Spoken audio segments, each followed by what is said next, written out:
We've got Corey Natoli and Corey Thrush today, who will be teaching us everything we need to know about Bayesian statistics for test and evaluation. Very pleased to have them with us today.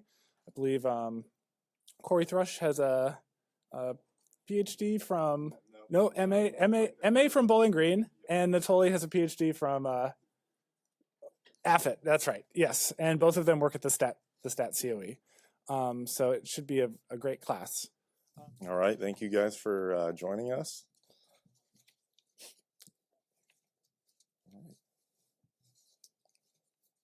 So, yeah, we'd like to give a shout out to our sponsor. Without this, our sponsorship, this course couldn't have been created. So, big shout out to the Eric and DOT&E.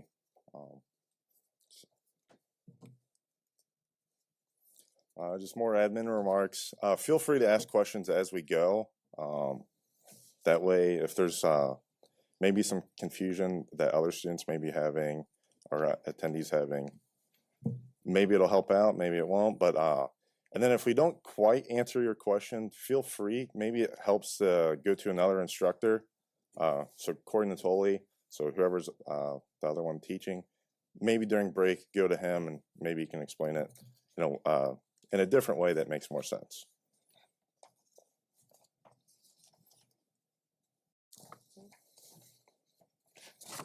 So the instructors are me, Corey Thrush, and Corey Natoli. Here's just our contact information if you ever want to reach out to us about any questions that you may have, even afterwards, that you may have thought of after the conference, which would be a bummer, but good stuff. And then unfortunately, we have to skip this slide because there's a lot of attendees. So I'm just glad that you're all interested in Bayesian statistics and you're joining us today. So some objectives from the course is to identify when Bayesian methods would be useful, and then to list the necessary components and steps to perform a Bayesian analysis, understand the sequential nature of Bayesian analysis, understand and interpret the Bayesian analysis, that part's also very important, and then recognize what questions to ask to ensure that the methods were applied correctly. And then here's an overview. So module 1 is what is Bayesian and why is it useful? So giving you the general idea and philosophies of Bayesian. Module 2 will be instructed by Corey Natoli about priors. Module 3 will talk about executing a Bayesian analysis, the fun stuff where we're downloading the R packages and R JAGs to actually be able to do any Bayesian inference. So that'll be in that module, and then module 4 is back to Corey about like posterior analysis and interpretation, and then we'll have a short course summary at the end. So module 1, what is Bayesian and why is it useful? And there's objectives for this module as well. So summarize the benefits of the analysis, recognize the differences between frequentness and Bayesian statistics, and then identify which components are combined and needed to make a posterior.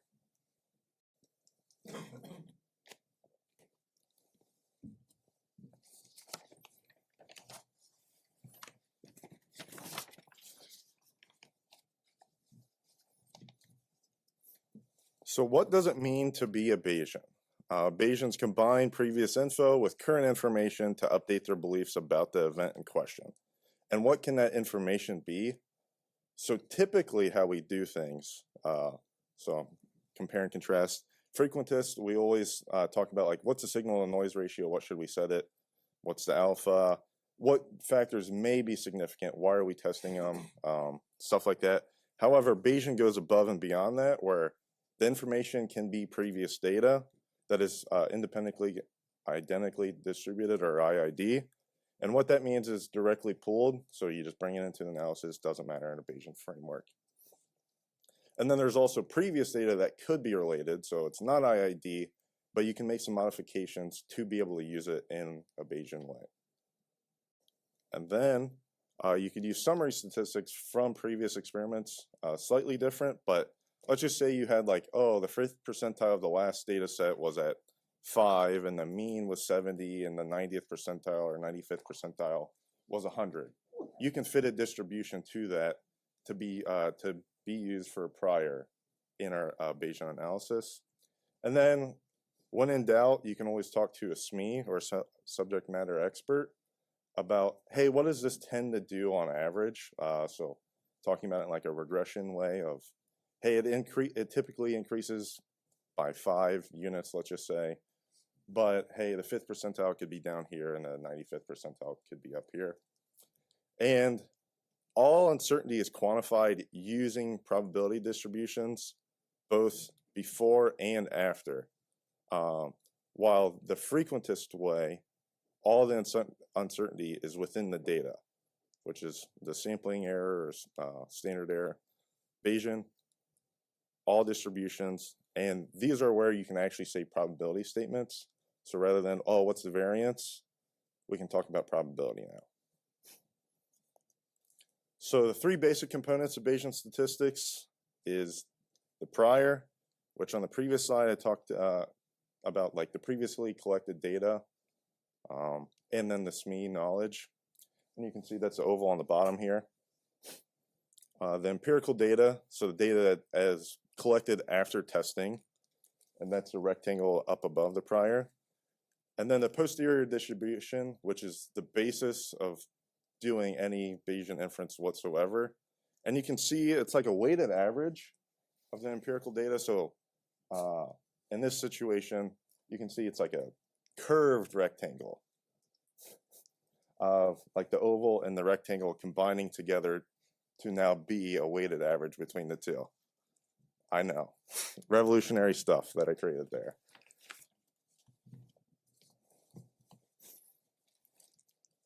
Any questions about that so far? All right.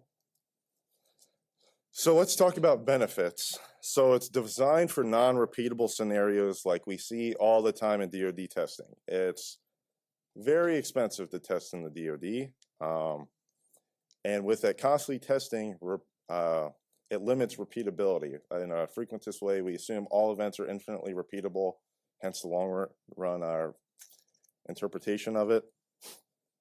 And it naturally leverages that potentially our previous knowledge, but it can be potentially dissimilar to inform current testing.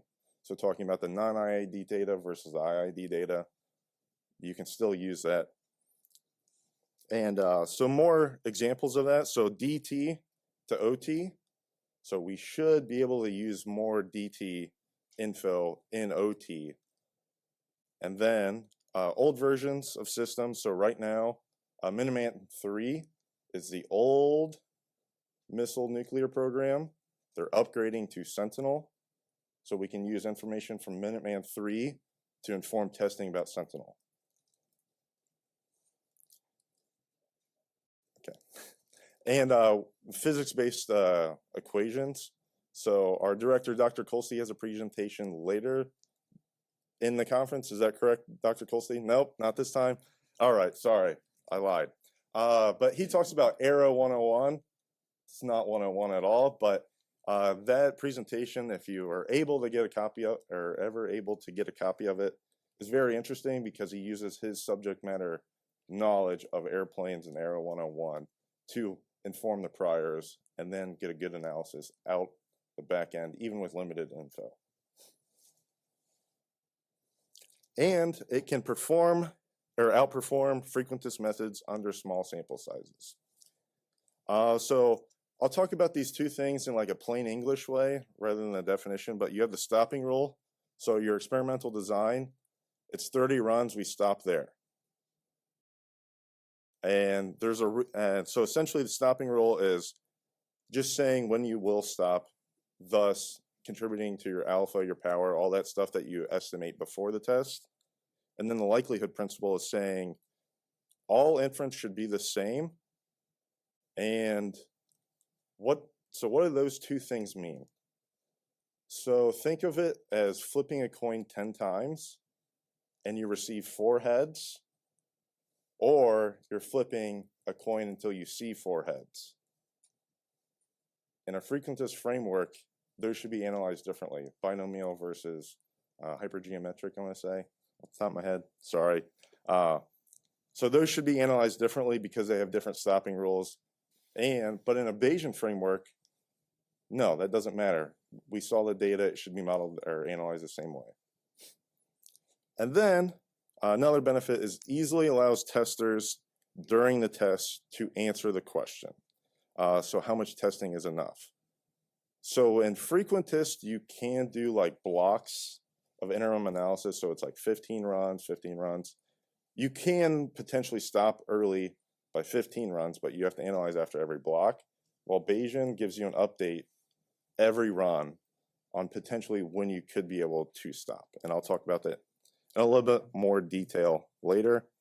And then to add more information about like the Frequentist way, we would typically screen, augment, characterize, or we do that block analysis.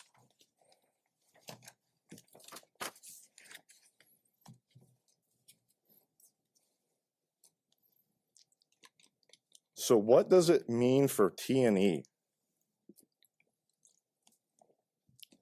Well, one way is it can create a more efficient and effective test. So priors can be updated across the continuum of testing. So your posterior of your previous experiment or test can now become your prior for the next test. And that, with more efficient testing, this contributes to a shift left mindset rather than a shift right. We're doing less testing, takes less time, beating our competitors or enemies to the field with better and newer technology. And then all uncertainty is quantified using probability distributions. So I talked about this a little bit. Bayesian, you can talk in terms of probabilities. Frequentist, oh, well, what's the variance of the data? Not very intuitive. And I should also add that parameters are given probability distributions rather than a standard error that you would see in a regression output. And then, again, designed for non-repeatable scenarios. Again, like we see all the time in DoD testing, very expensive. And we assume that they're infinitely repeatable, hence why we randomized to get rid of nuisance factors. However, that's not the case because weather will matter. So if it's rainy, cloudy, thunderstorm, and you didn't test in that environment or randomize, could be bad in a frequentist framework. And it aligns with and expands the process to quantify data in operational testing. So this is going back to that posterior previous experiment, just basically bridging that gap between DT and OT. So it should be more efficient between those two phases of testing. And then for those, I know it's at least Air Force, but the OODA loop, observe, orient, decide, and act. So Bayesian methods can be seen as a statistical manifestation of the OODA loop. So I'll expand on that. So it allows testers to quantify their prior understanding of the system under test. This understanding is then combined with information gained from actual testing, resulting in an updated understanding of system performance. So conducive to the learning, what did you know? Now you know a little bit more, updated belief. And here's some motivating examples I want you to think about and subconsciously of how you may do a Bayesian analysis for these two examples and what to think about. So our next one is system effectiveness. So suppose we wish to test the driving range of a new electronic version of the Abrams, or M2A2, more specifically, and it's named M2A2 EV. This is notional. But there's a threshold requirement of 475 miles and an objective requirement of 500 miles for the mean number of miles on the EV to travel on one charge. I know that's kind of weird, the threshold and objective being so close, but whoever wrote the requirements felt very good about setting the threshold and objective pretty close to each other, because they said, hey, 475, that's good enough for me. We'll just make the objective pretty close as well. So, and then the factors and levels considered, assume that we have some playground that we can randomize and put these things through. So like terrain, hilly and flat. Off over here it's hilly, over here it's flat. Temperature, so hot or moderate. We don't have control over that, so we have to do so many runs. The wind, I don't know how, but we were able to make the playground with wind tunnels in it, along with the hilly terrain. Impressive stuff that we're doing. And then the terrain types, so some hilly types are sandy, some are paved, and then the weight, this is easily changeable by just loading the tank up and letting it run, or taking a lot of stuff off of it. And then for this provided data set, we'll look at major phases of analysis. Okay. So we can incorporate factors into analysis. So we determined, hey, these are the factors that are going to matter and that we're going to collect information on. And in module 2, we'll talk about developing a set of priors. And then in 3, we'll set it up on how to do the analysis. So getting that posterior essentially, and evaluate the system requirement. And then in module 4, we'll be able to interpret. And then we'll do a system reliability example. So this time we're doing a requirement of 80 miles and 120 hours for the threshold and 120 hours for the objective for the mean time between failures for our system. So it'll be 2 parts. The first one will be comparing the frequentness and Bayesian analysis for the following cases. And in the Bayesian way, we're going to update the information with a prior. And then those are just some of the test times and failures. And then part 2. Oh. Is that? Oh, sorry. Thank you. So part 2, we'll be using the built-in data set to perform what I'll call interim analysis. So I was talking about that run by run. We're going to compare how Bayesian and Frequentness compare on a lower bound estimate. So if it's above the threshold, hey, you can approve it. That'll be talked about later.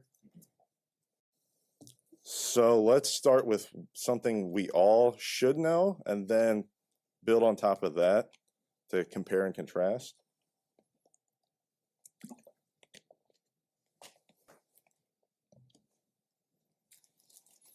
So the frequentist philosophy is that the parameters are fixed and unknown quantities to be estimated.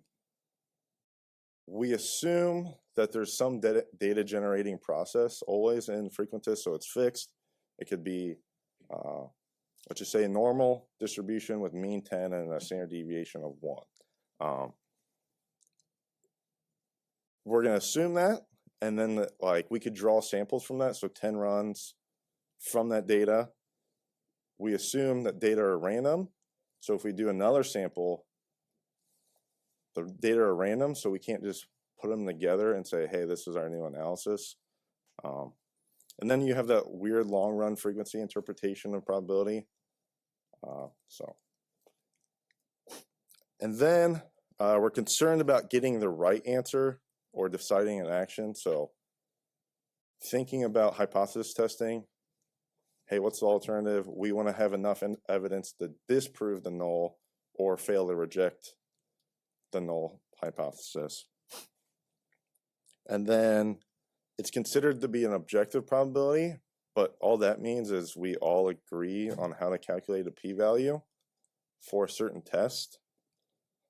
And then talking about p-values, they're a form of indirect probabilities. So it's talking about the null distribution, not really the data that you have. So we're talking, oh, well, it's not, under this framework, it's not good enough, or it's so extreme that we're just going to conclude this is funky, to say the least, and doesn't make sense to maybe those that are not educated on statistics. And then experimental design does matter, talking about the likelihood principle and the stopping rule. When you stop a test matters. If you stop early or stop later, you should be correcting your alpha values.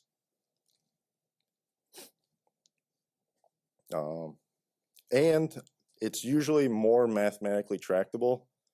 So your maximum likelihood estimate, so I shouldn't say, the process of going about it's always the same way. You just, hey, here's your likelihood function, take a derivative, hey, here's the highest point in a not so complicated data distribution, or data model, I should say. And again, I talked about the non-intuitive interpretation of the p-value that a lot of people get messed up, and I'll talk about that a little bit more. So in 2015, 539, the site run by Nate Silver, went to a conference with a lot of scientists there. It was a science-only conference, but he went up to, I want to say up to a dozen scientists, and he asked them, hey, explain what a p-value is. And they all said something off the wall or incorrect. Or they would allude to, oh, well, I have these certifications, so I do know what I'm talking about, in a joking way, but.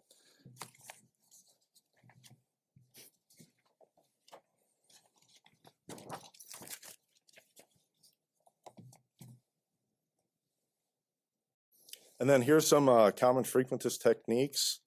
So you have your confidence interval. And what that means is the 95% confidence is referring to the method. And that means a large number of samples, large number of repeated samples, 95% of such calculated confidence intervals would include that true value of the parameter, so that fixed parameter value. And then you can see on the graph here, there's 5 intervals out of the 100 that don't contain the true parameter, and they're colored red. So that's what that means. It's not a probability about it being in the interval. It's just referring to the method. And then the p-value, I'll actually interpret this time. So it's the seeing a test or calculating a test statistic as extreme or more extreme under the null distribution parameters. You probably hear that incorrectly interpreted all the time, of it's a 5% chance of the null being correct or wrong. I don't know. But there's a lot of incorrect interpretations that I've heard.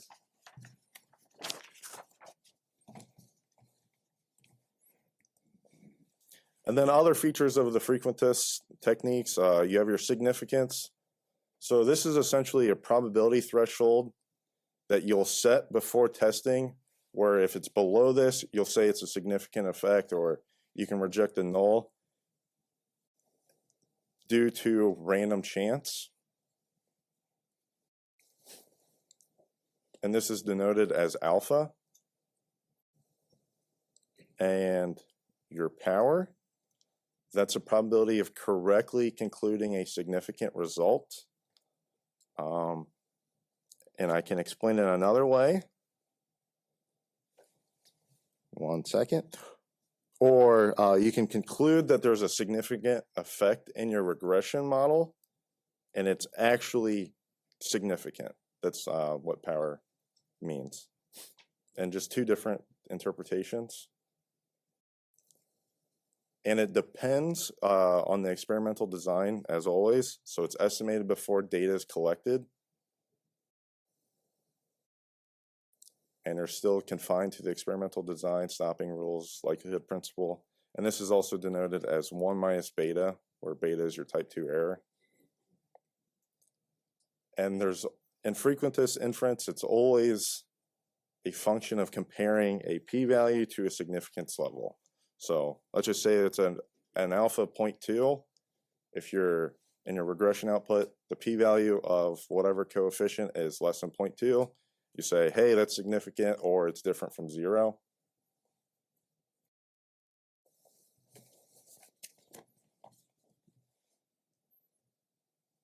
So now that we reviewed what we already understand, let's build on it with a Bayesian philosophy.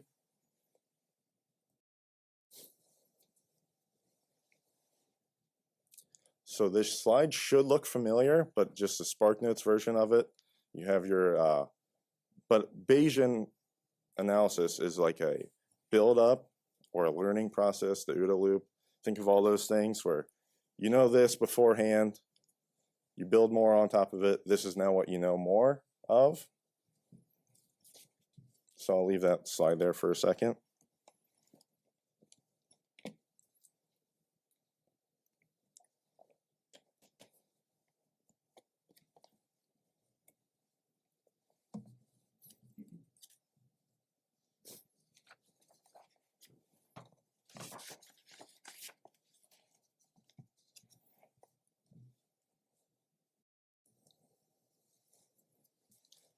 And here's the philosophy, a more in-depth view of Bayesian methods. This case, we assume that, the parameters are random quantities, not fixed anymore, and this is more conducive to a scientist's environment because they'll never know the true value of the parameter that they're trying to estimate. So it'll always be random no matter what. And then the data are fixed. So we collect the data is the data. You can bring in more, hence Bayesian updating, but you cannot, you'll be able to do that in Bayesian by combining data sets and stuff like that. And then there's the degree of belief interpretation of probability. So if I flip the coin and I caught it, but I don't show you what it landed on, what's the probability of it being heads? So I'm curious to see what people answer. So 50%, 60%, 0%, 100%. Any?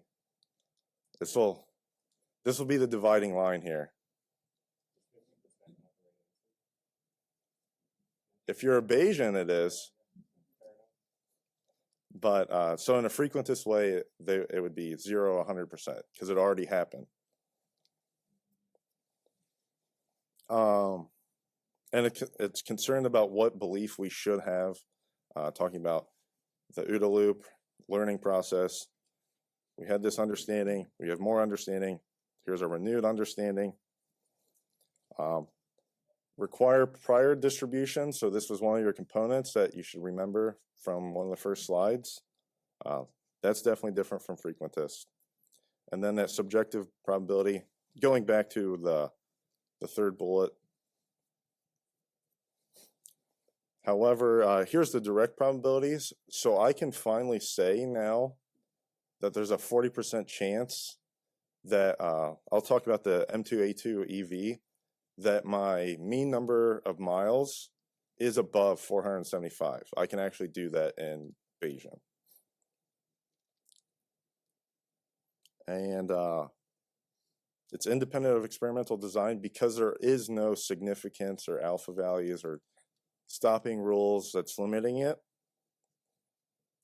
However, it requires numerical approximation, which is typically used Markov chain Monte Carlo or an MCMC method.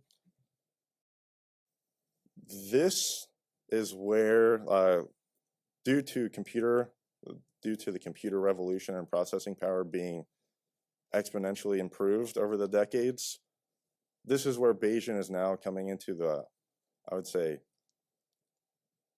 commonplace. I don't know, that's not correct, but it's becoming more and more common because we can do that. So if we had computers all along, I guarantee we'd all be learning Bayesian statistics rather than frequentist statistics. Bold statement, but we didn't have computers though. And then the intuitive interpretation. We'll talk about credible intervals, but credible intervals are what people want confidence intervals to be about, talking about, hey, there's a 95% chance that theta is between these two values. You can actually say that now. It's not incorrect anymore to say that. Yeah.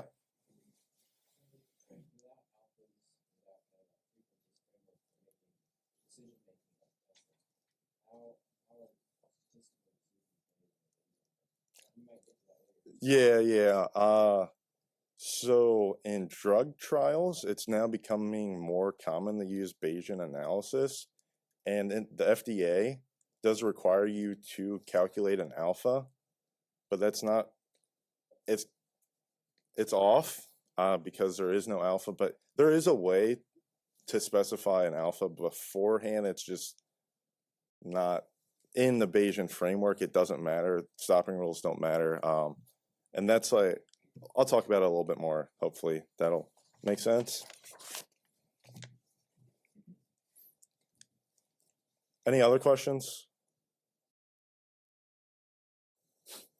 So talking about the sexy credible intervals, where it's the actual probability statement of, hey, this parameter is between these two values, 95% probability that this parameter is between these two values.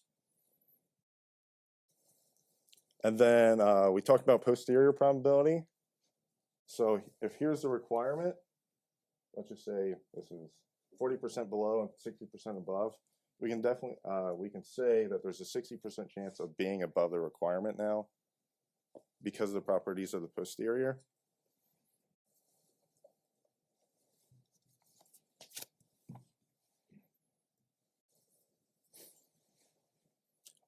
So here's what will answer your question a little bit. Predictive probability, we talked about that run-to-run interim analysis that we can do. That may be what you're looking for. So like a 90% chance of satisfying the requirement of stopping early or whatever. So it's a probability of future observations given our data.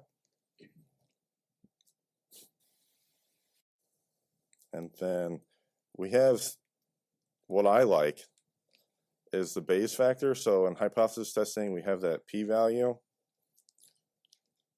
And here's my big gripe about frequentist hypothesis testing is, okay, well, your null is there's no difference or whatever, that it's equal to this, but your alternative is that it's greater than X or whatever. You reject a null, what do you conclude now? Only that it's greater than something, but what's now the estimate?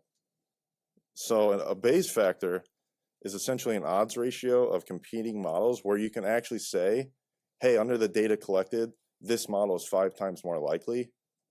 Can't do that. And people argue that p-values are like evidence, so the smaller p-value gives you more evidence.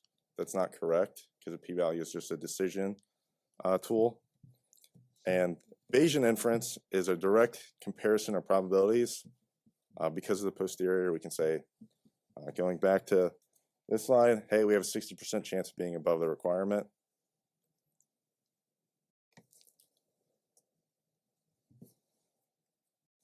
So here's the review section that I want a bunch of participation in.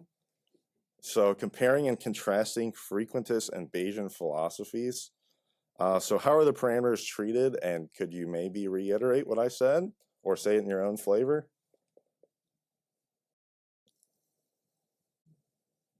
Anyone?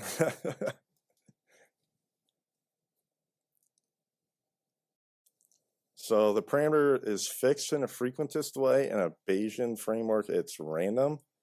What exactly does that mean?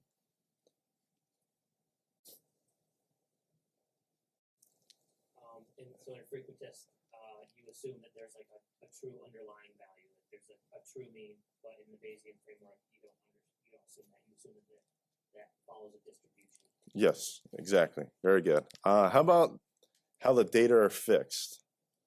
Random versus fixed. Any answers on that? Or any thoughts?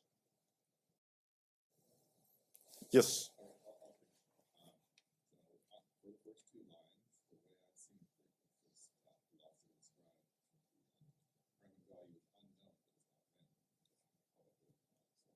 Mm-hmm.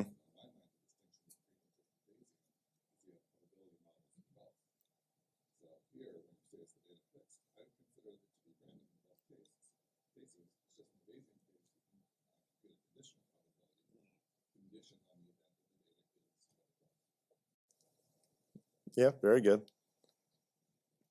How about the experimental design? Are you dependent or independent on it? So in a Bayesian framework, you're independent.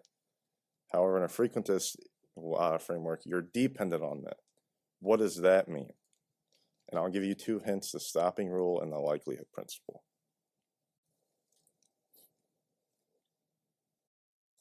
So, or think about the coin flip case.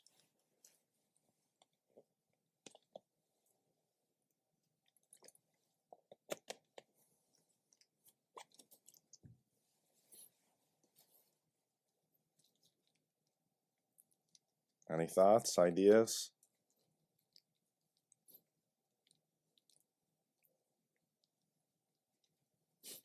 And don't be afraid to be wrong, because that just contributes more to the learning environment. Or slightly misinterpret what I said. So, yes, sir. Can you help me when you say it's independent for the Bayesian? Because when I think it's dependent for the frequentist, you know, if we don't run a design, we're not bold on these factors, we're not going to induce effects that we're going to be able to analyze. Okay, so now you say Bayesian, are you saying you're not using an experimental design? It doesn't require an experimental design.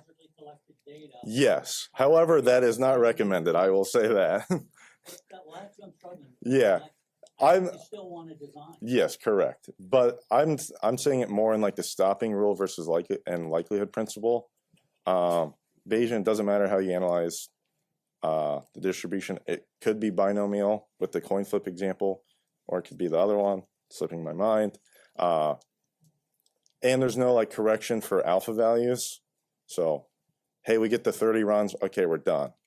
While Bayesian, hey, you could stop before or after or at 30 runs, doesn't matter. Does that make sense? Can I try this? I think it seems like the main idea is that there's no penalty for sequential decision making with some Bayesian. Yes, correct. I think it's not like the whole experimental design. Yeah, where you, yeah. It's more talking about just the alpha values. That doesn't matter in a Bayesian framework. But yeah, that's a good debate there. That's hotly contested on, so I understand, let's just say that. How about the knowledge? So on the screen it says knowledge is limited to the data for frequentist, and Bayesian is, well, you have your prior, you're combined with the likelihood, you have posterior, so your data is not the only thing you know. So what else did I talk about? Or maybe I'll go ahead and finish this one. So frequentist, yes, it's limited to the data, but you also are kind of guessing which factors are significant, hence why you're doing testing in the first place. Well, Bayesian, hey, you have a bit more of an informed perspective of like, hey, this tends to be 3, so you can update that using prior. Where in the frequentist, oh, well, it's significantly different from 0. That's all that's doing in a frequentist way. Mathematically tractable. I didn't really talk about this, but when I'm fishing for an answer. And for responses, it's better for the video for using microphone. So I'm pleased with that we do that. Okay, this one. No, there's a microphone here. Okay. For audio responses. Right there. Okay. Yes. Just on the mathematically tractable side, I just have a question. Certain statistics, even the frequentist side of things, do not have tractable solutions. Yep. So there's huge steps. Yep. I was trying to limit that discussion, but yes, that is true. Like the gradient descent algorithms and stuff like that. Yes. That's how that kind of fits in. Yeah. So, Yeah, yeah. So it's always mathematically tractable. You'll agree on a maximum likelihood estimate. Could be a local or it could be an absolute maximum. While Bayesian, it usually requires numerical approximation, MCMC methods. It's easier that way because no one is mathematically estimating data anyway by hand. So you're doing it in a computer. So that contention is weird to me. How about so there's similarities. So the estimates in a frequentist way can be similar to a Bayesian and vice versa. And that's when in a Bayesian way, we don't use an informative prior where we kind of lack the knowledge on it. So you'll get pretty close to a maximum likelihood estimate that you would get anyway. And then the inference to the probability, indirect versus direct. Anyone want to take a shot at that? Hence, p-values and posterior probabilities.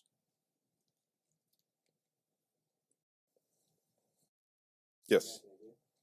So on the frequentist, it sounds like you're guessing the p-values, like the data most likely might be in here, and then Bayesian, it's like, yeah, I know what I'm talking about. I've seen this before. Yeah, It's like the right answer. that's pretty good. Plain English answer. Yep. And I'll add to that. So p-value, indirect, from a null distribution is where we're calculating probability from, and then the direct is we're calculating a probability from a posterior, and actually saying probability statements about it rather than as extreme or more extreme. So very good. Yes. Yep.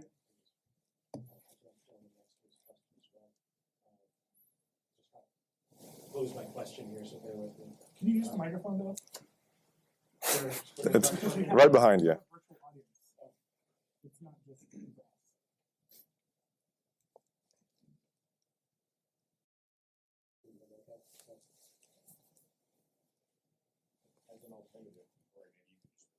Yeah. There we go. Yep. Okay. I think it's on there. Okay, there we go. Yeah, so just wanted to go back on the experimental design question. And so bear with me as I try and pose the question here. Both philosophies, the frequentist and Bayesian, there's a data generating process that we're trying to capture.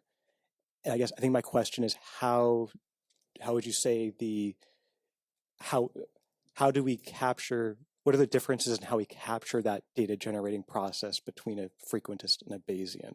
Yeah, just that it's not limited by the stopping rule, so it doesn't matter in a Bayesian way. Like, because you're not subject to the alpha value, you don't have to estimate power beforehand. That's what I'm meaning more about the experimental design being independent versus dependent. Okay. So it's not all about like, oh, well, we didn't include this factor. You should always randomize to minimize your nuisance factor influence. We're not recommending don't do any randomization. Don't do willy-nilly experiments of each run's basically a demonstration. We're not saying that or recommending that in any way. It's just more about the alpha and stopping rule. Does that make sense? I think it's helping. Okay. I'll just ask one more and then I'll get off the stage here. If you had maybe I'll try and repose it a little bit. If you had an experiment where you had a stopping rule, would you want to capture that stopping rule in your Bayesian model when you went to do the Bayesian analysis? Whereas Okay. it sounds like it's kind of embedded in the frequentist approach. Yes. Say you did your experiment like that. If you're going to apply a Bayesian method, how would you capture that kind of aspect of the data generating process in your Bayesian application? That's a good question. I would have to think about that more, or I can allude you to Corey or Major Seek. Is that all right, Major Seek? Yep. So if you're looking for, they would probably have a quicker answer to that. I'd have to think about that for a little bit if you don't mind. But great questions. Great questions.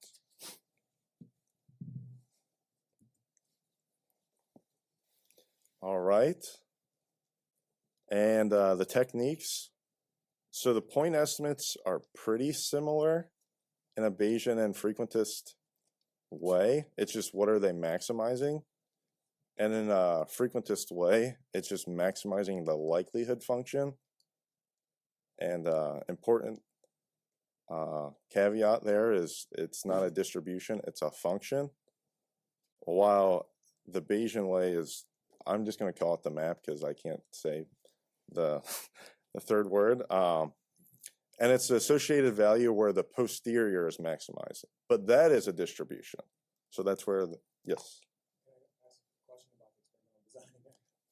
How about we hold off on that until break, okay? And then interval estimation, I talked about the confidence. I'm not going to reinterpret it a confidence interval, but it's referring to the method. While the credible interval, you can actually say probabilities, it's going to be between these two bounds. However, there's also something called the highest density interval.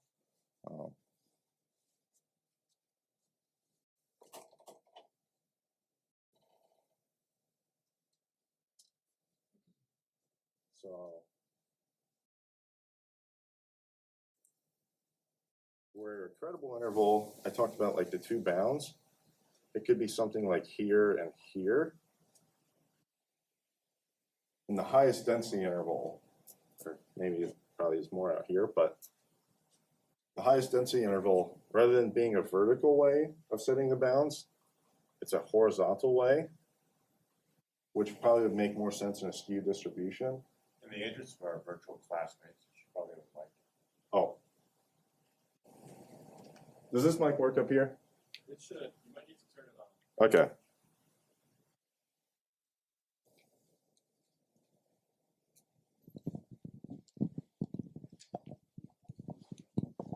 So I'll repeat that. So the credible interval is like a vertical set on the bounds. So these two tick marks versus a highest density interval, it would probably make more sense when you have a skew distribution to do a horizontal slice per se, where, hey, this is definitely where it's more likely than between here and here. Any questions on that? Yes. Yeah, just on this plot, the x-axis is where the parameter is, theta. And so the horizontal slice, wouldn't that propagate some sort of interval down on the x-axis as well? Yes. So, yep, very good. So, I don't have a different color, but these credible tick marks are gone. Now this goes down to here and here. So you're exactly right. Good question.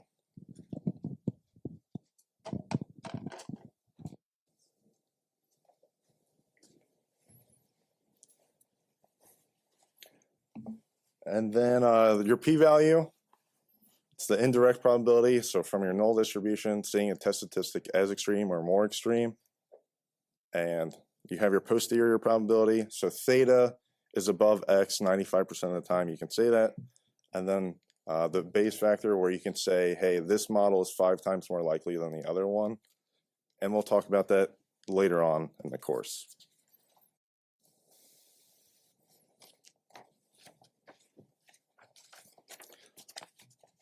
So let's get to more of the nitty-gritty notation of Bayesian inference.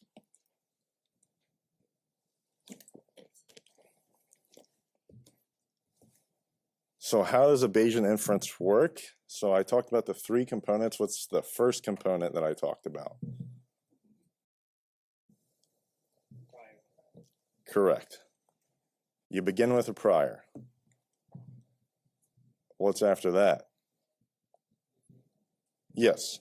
Yep. So you'll model the empirical data according to some sampling distribution. And then what's the last thing that comes out of those 3 components? Yes, posterior is correct. And this is where Bayes' theorem comes in. So it combines the data with the prior, updates our belief about the parameters, which is essentially calculating the posterior distribution. And then Bayes' theorem, why it's so powerful is the conditional probability definition in the numerator, it's probability of A and B, if you remember. But what if you don't have the data to answer probability of A and B? So you can derive probability of A and B by rearranging Bayes' theorem to then this notation. And this is more simpler context, but P of A is your prior, probability of B given A is your empirical data, and then those things combined make the posterior, which is probability of A given B. Just so I didn't skip ahead, does everyone understand what a conditional probability is? Okay.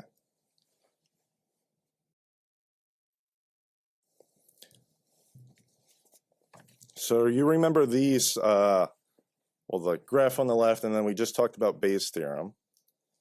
Well, what do those look like now? So the graph, we've broken down a little bit more, where now the likelihood, which we thought of earlier as the empirical data, is composed of your model for your data, so Poisson distribution, let's just say, and then your data, so the actual numerical values coming from your test. That's combined into a likelihood function. And then you can see as well the prior is still there. Combined with that makes your posterior. And then here's the funky notation that we'll break down a little bit more. And then you may be wondering what theta and y are. So y is just the data, and your theta is your parameter of interest. So think about the EV example. You're trying to estimate the mean number of miles. So theta in that situation would be the number of miles that we're collecting data on.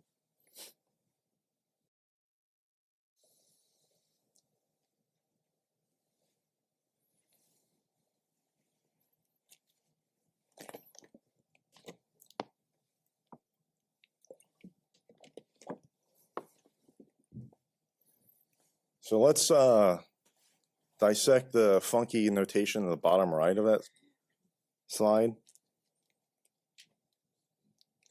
So again, theta is our parameter of interest and y is the data. But now the likelihood function, this is the same in a frequentist and Bayesian way. So nothing different there. It's your data model or your joint density function. Whatever you interpret it as, still the same. And this can, like in a simpler context, this can be thought of as your empirical data, if you remember. Now, quick review. So we break down our data collection into 3 categories: continuous, binary, or count data. So if you have continuous data, well, what's your intended use? Well, if it's a mean time between failures, you may want to model it as an exponential or Weibull distribution. And then miss distance, you'd likely want to use a normal distribution to model that data. And if it's binary, well, are you trying to find the probability of a kill or proportion or percentage of success? So hitting a target versus not hitting a target, you'll use a binomial distribution. And then if you have count data, what's your intended use? Well, if it's the number of vehicles traveling along a route that you'd like to know, hey, maybe above some certain threshold, could be enemy supply lines, or maybe you're trying to do intelligence on yourself, not to give away too much information, so you don't want to trigger something. Or you can think of like the number of people in a customer service queue as a Poisson distribution. So now class participation. How might you model the following? So the first one, the number of bombs that hit the target in 10 releases. Binomial is correct. How about the miss? What?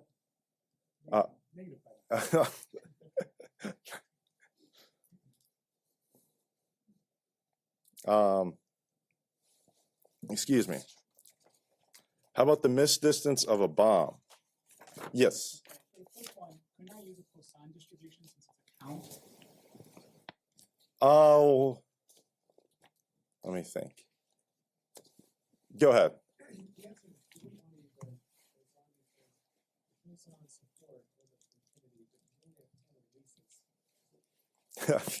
Yes, I was trying to think of a way. So, that so yep, it's on. in a binomial distribution, you can have up to 10. So that's why you'd want to use a binomial. In a Poisson distribution, there is no upper bound limit on the support of a Poisson. So you could, it just might not get the most accurate results. Yes, yep. And I guess I should add, like, hey, maybe we want to estimate the proportion of successes. How about for the mean distance of a bomb? Or the mean miss distance of a bomb, sorry.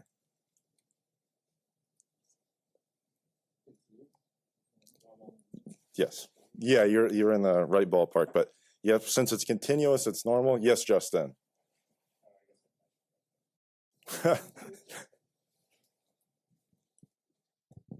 If the distance can't be negative, though, does that cause problems? You can, Like, are you yes. doing miss, like they can miss left and right, positive and negative, or Yeah. are you doing?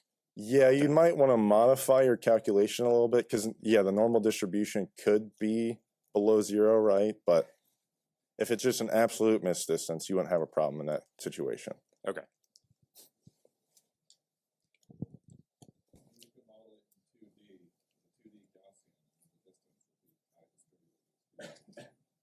Yep.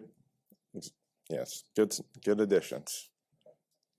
How about the number of targets identified during an engagement of a set time length? So this is categorized as count data. What's usually used for count data? Poisson, correct. So we're good there. Obtaining the posterior distribution, talking about it more.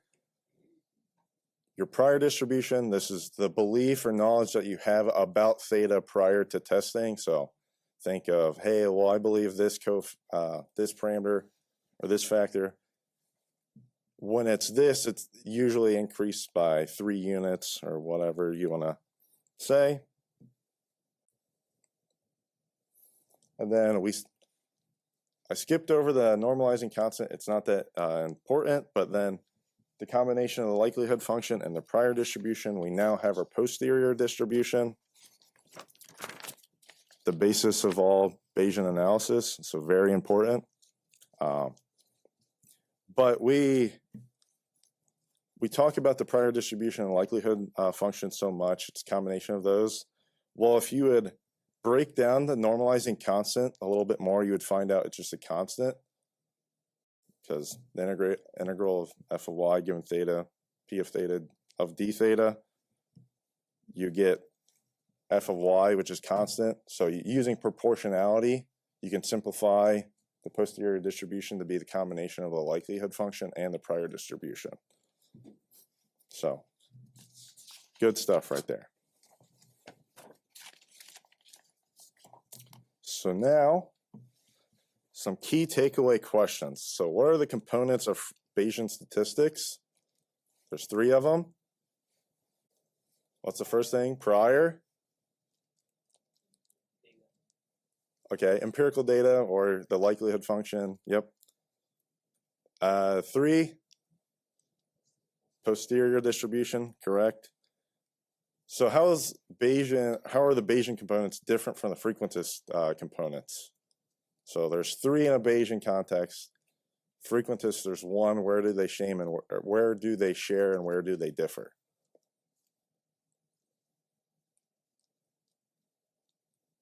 In the middle, the likelihood function is shared while the prior distribution isn't required. And then because you don't have a prior distribution, you can't get a posterior distribution. So, all right. And then this is a long-winded answer, but what are the differences between the Bayesian and frequentist philosophies? So I'm talking about how is a parameter treated? Is the data random or fixed? The the experimental design question, dependent or independent of it all. So anyone want to give me a quick few highlights, or one at a time?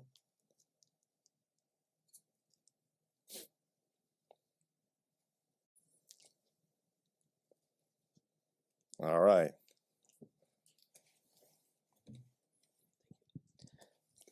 So one of the things that interested me in Bayesian techniques, like to begin with, was that frequentism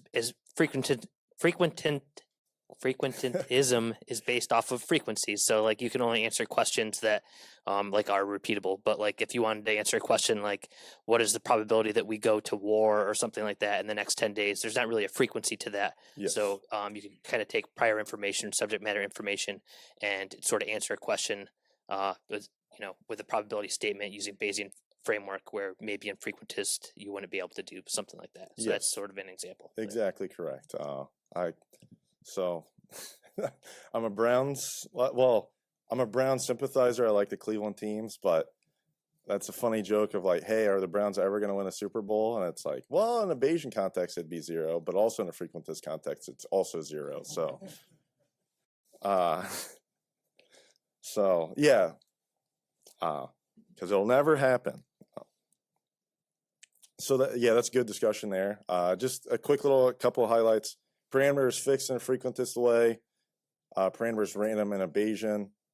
Data is random or fixed. So data is random in a frequentist way, and Bayesian is fixed. The probability statements that you talked about, you can say there's a percentage of, hey, we're going to war in 10 days. Frequentist framework, you can't say it's 50%, it's 0 or 1, because it'll happen or not happen because of repeatability. So good highlights there. Now, what are some characteristics of a test where Bayesian would be beneficial? So think about, well, our next slides talk about the motivating examples of characteristics, but I want you guys to brainstorm maybe some characteristics. So think of old system to a new system where they don't differ a whole lot. It's just an improved capability. So how do you describe that?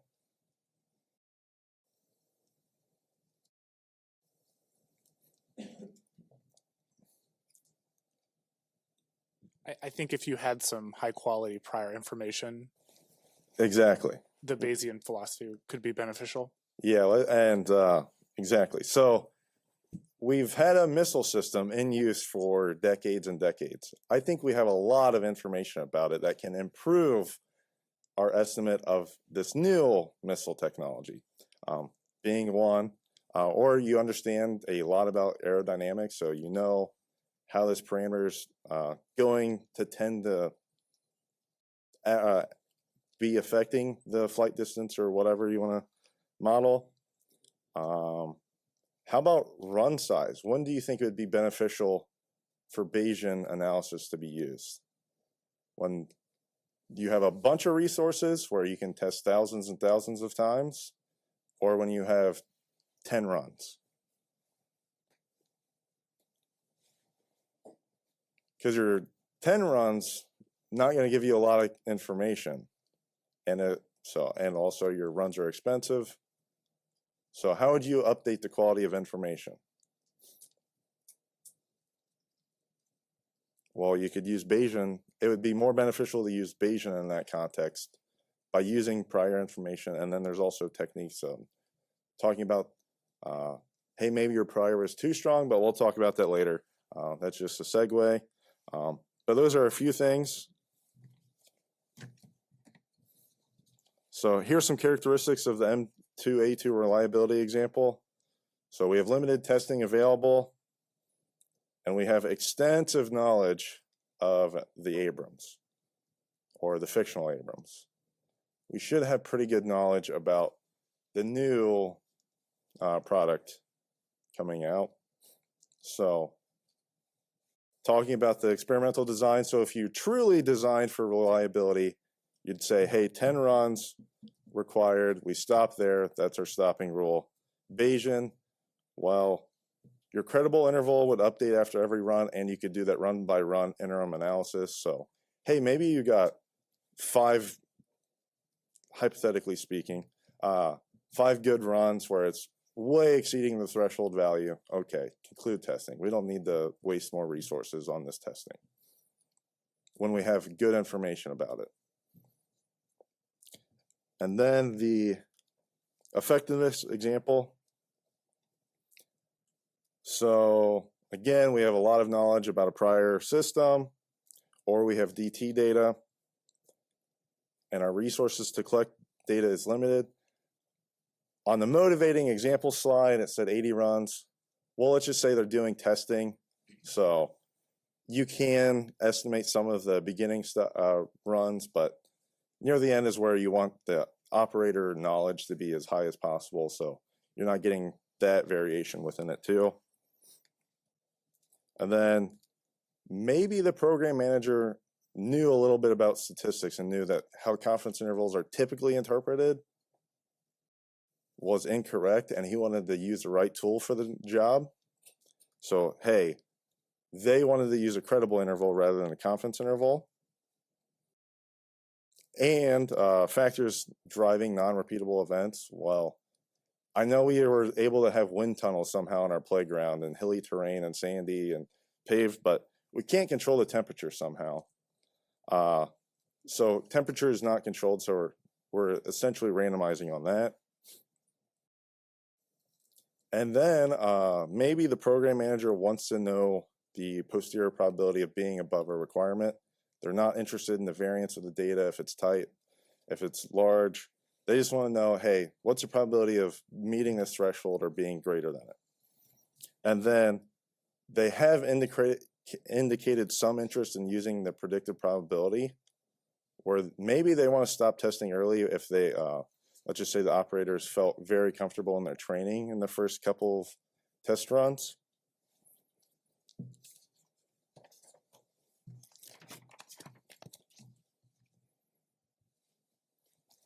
So here's some questions managers should ask. Again, going back to the characteristics. So what characteristics did our program have to enable a Bayesian analysis? And what benefit would that analysis provide over a frequentist one? And then when the prior was chosen, what and who was the source of information? Well, this is now leading into the next module, where we'll talk about getting priors. So, all right. There's some questions in the chat. So I was hoping we could start with some of the questions that relate to the first module. So here's the first one I have from George Curry. George says, I know that in a frequentist framework, stopping a test early can cause inflated type 1 errors. I've also heard that this is not a problem in a Bayesian analysis. Is that true, and how can this be? It is true that it's not a problem for Bayesians. Type 1 error is not a concept that exists under the Bayesian framework, right? Type 1 error is saying that we have a fixed parameter and we're going to be either wrong or right about our prediction on that. In this case, we have a random parameter, so we don't have type 1 error. There is a talk on Thursday that Major Seek is giving, or is a part of, that covers some of this type 1 error stuff on Bayesian, so you can tune into that if you want to know more. And thank you for that. Another question from Jason. He says, my question is about test planning and budgeting. Let's say that I want my credible interval to be within some specific values. How do I determine how much data I need to achieve that? For example, how many missiles would I need to shoot? Yeah, so for estimating the size of your credible interval, you're going to have to make an assumption on what your noise is. Given that you make some assumption on noise, you could do some simulations and say, okay, well, how many runs would it take if that noise is true for my credible interval to be that range? You could do that simulation with different variances as well, just sort of to do some sensitivity analysis and see how many runs it might take. Thanks for that. Are there any other stray questions before we start the second module? Okay, thank you.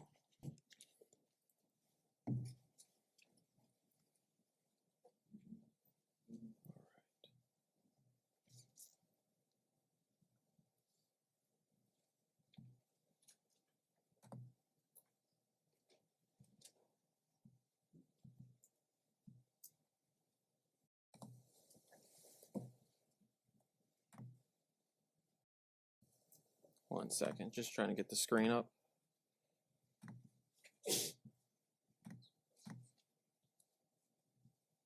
How do I get to see this? Asking. How do I get to see it on here?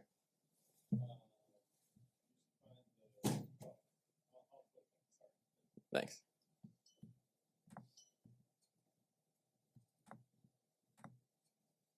All right. Thank you. All right, so module 2, we're going to be talking about priors, how we generate priors, what different priors we can use.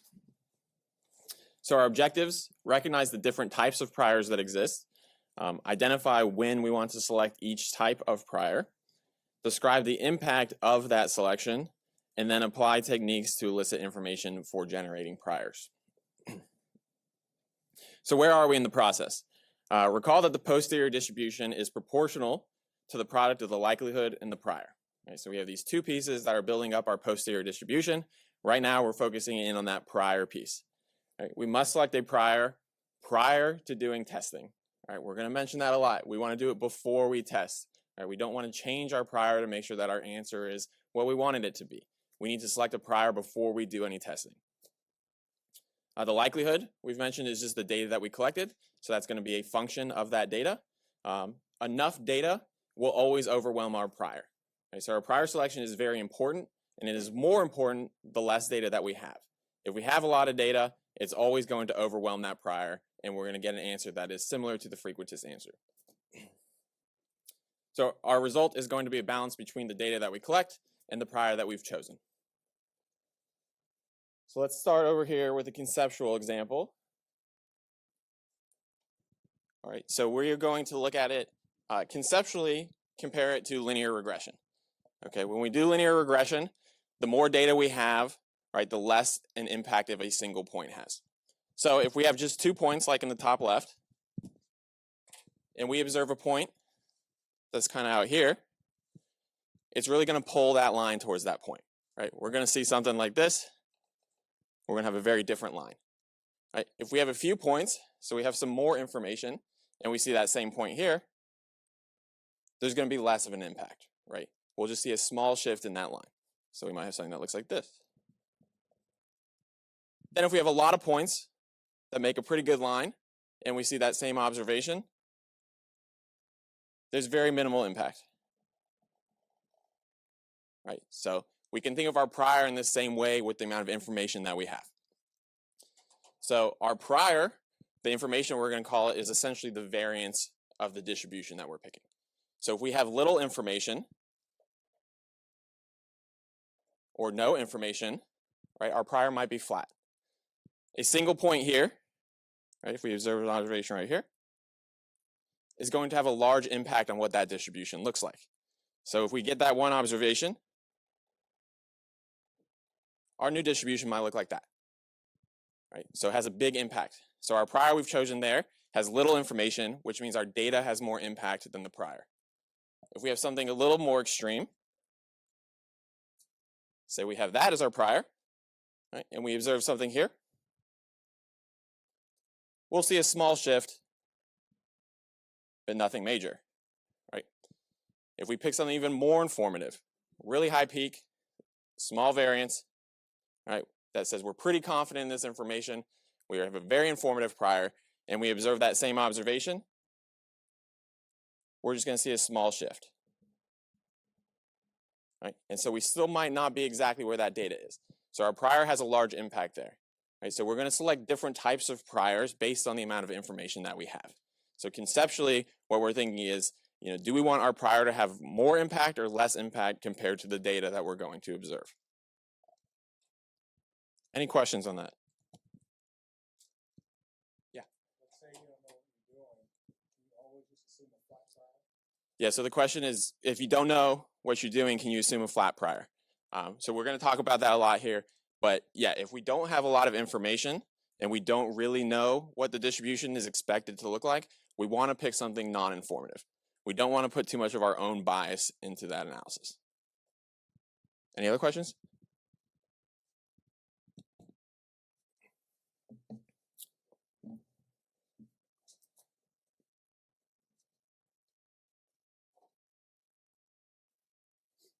All right.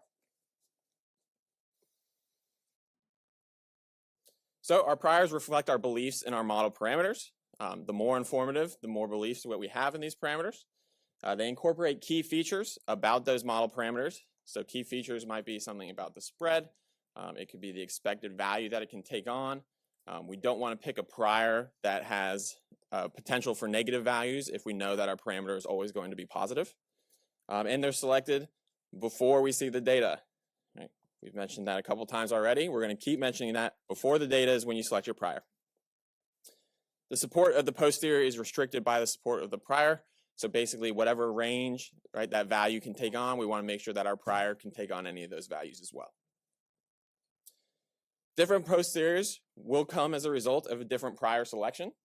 Right? So we want to make sure that we're selecting a prior that we have belief in. If we don't know a lot, we don't want to input too much belief into that prior. So we want to pick something vague or non-informative. If we have a lot of information, maybe we have that IID information that Corey talked about where we have that system tested already. We know a lot about it. We can just use that information as the prior. Right? We have a lot of information already. We can do some sensitivity analysis. What would happen if we picked different priors? And then we can look at what that would impact in our results. It doesn't mean we're going to change our prior, right? We've selected our prior before testing. It just shows us how much information was due to the prior. Right?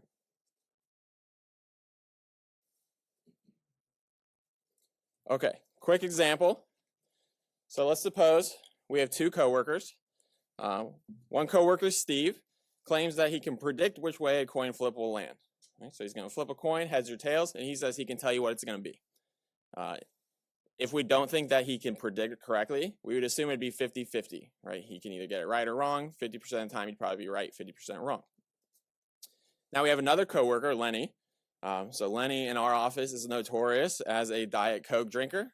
He drinks only Diet Coke. He drinks it for every meal of the day. That's the only beverage that he drinks, right? Lenny claims he can taste the difference between Diet Coke and Pepsi. So if he's wrong, right, still 50-50. He can't actually guess. So he could be right half the time. He could be wrong half the time. Are these claims equally likely? So who thinks the claims are equally likely? Raise your hand. Nobody. Who thinks they're not equally likely? Everybody. Okay. Right. Why might we think that?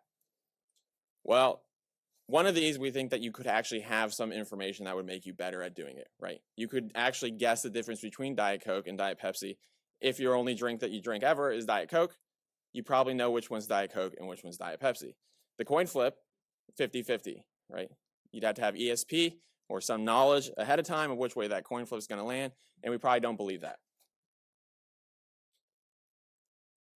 However, under a Frequentness model, these are the same claim. Right? We're going to say that they're the same.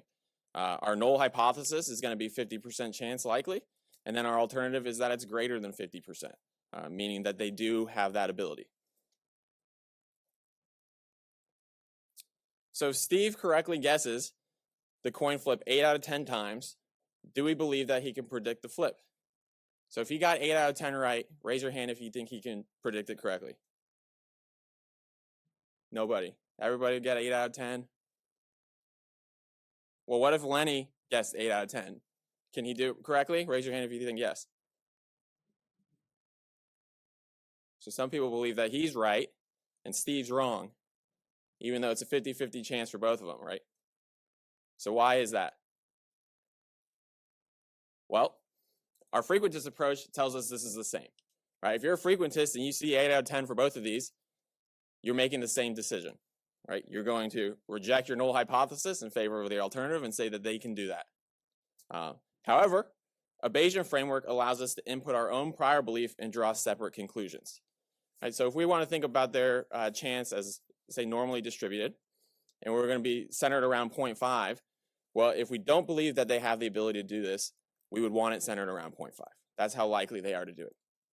Now, we could pick a prior, though, for Lenny, who you guys believe can do this, as greater than 50%. Right? So we could shift our prior higher, and then we would draw a different conclusion because we've picked a different prior. So our belief is being input into this analysis now, and that's what we want. right? We want to make sure that everything that we know already or that we believe already is included in our analysis. Any questions on that? Nope. Okay.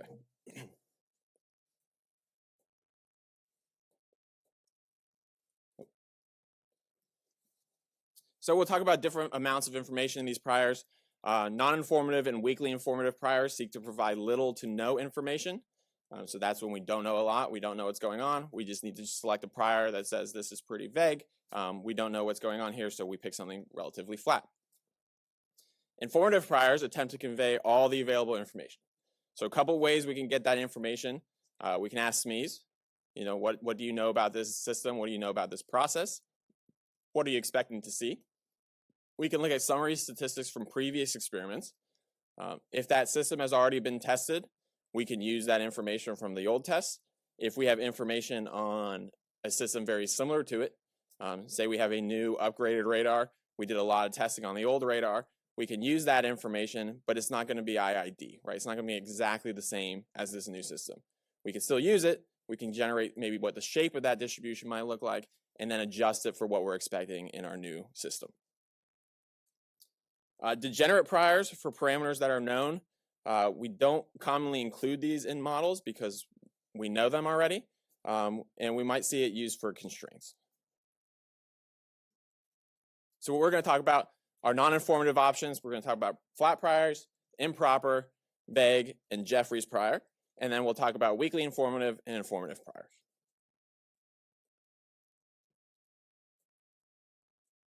All right, non-informative. So we attempt to incorporate no prior information about model parameters. We can never incorporate nothing, right? So we're always going to have to incorporate some amount of information. Even that flat line incorporates something, right? It gives us a range of values. So we're always going to have to incorporate some information. The non-informative is incorporating as little as possible. And so we're going to call that no information. This is useful when we don't have a lot of information. If we haven't done prior testing, we don't know what to expect in the system, we would use something that's non-informative. It's also useful if we have a lot of model parameters that we're building into our model. Maybe we know some things about some of them, so we're getting the benefits of Bayesian by using more informative priors on certain model parameters, and we don't have that information on others, and so we're going to use non-informative on those priors. When we use a non-informative prior, it typically mimics the frequentist inference. Right, so why do it? If we're going to get the same answer, why do it? No reason to, right? We just give up on Bayesian, we go back to frequentist. Yeah, so we get a different inference, right? We get a different way of talking about that data. Corey mentioned the difference between a confidence interval and a credible interval. The way that we're talking about that data is different. So our inference is important, and what we're able to say about the data is important. And the Bayesian way of talking about analysis is much more intuitive than the frequentist way. Some limitations, we can never incorporate no information. We can place the majority of prior probability in strange locations. If we have something really flat, right, we have some data still really far out and maybe we're expecting it more internally. We can use different types of priors if we expect that, but we can get data in weird places. We'll look at an example of that. It may not result in a proper posterior. Sometimes that's not a problem, and it's computationally inefficient. The benefits, it's convenient, and it's good for sensitivity analysis. So if we've done something where we've picked an informative prior, and we want to say, well, what would have happened, you know, if we weren't so confident and we used something else, we can use a non-informative prior as sensitivity analysis. All right, these are also known as convenience priors, reference priors, and diffuse priors. Some people don't like the term non-informative because it makes it seem like you're doing nothing, right? So reference priors is another way to talk about it. There are three common types that we're going to talk about: flat and improper, vague, and Jeffreys.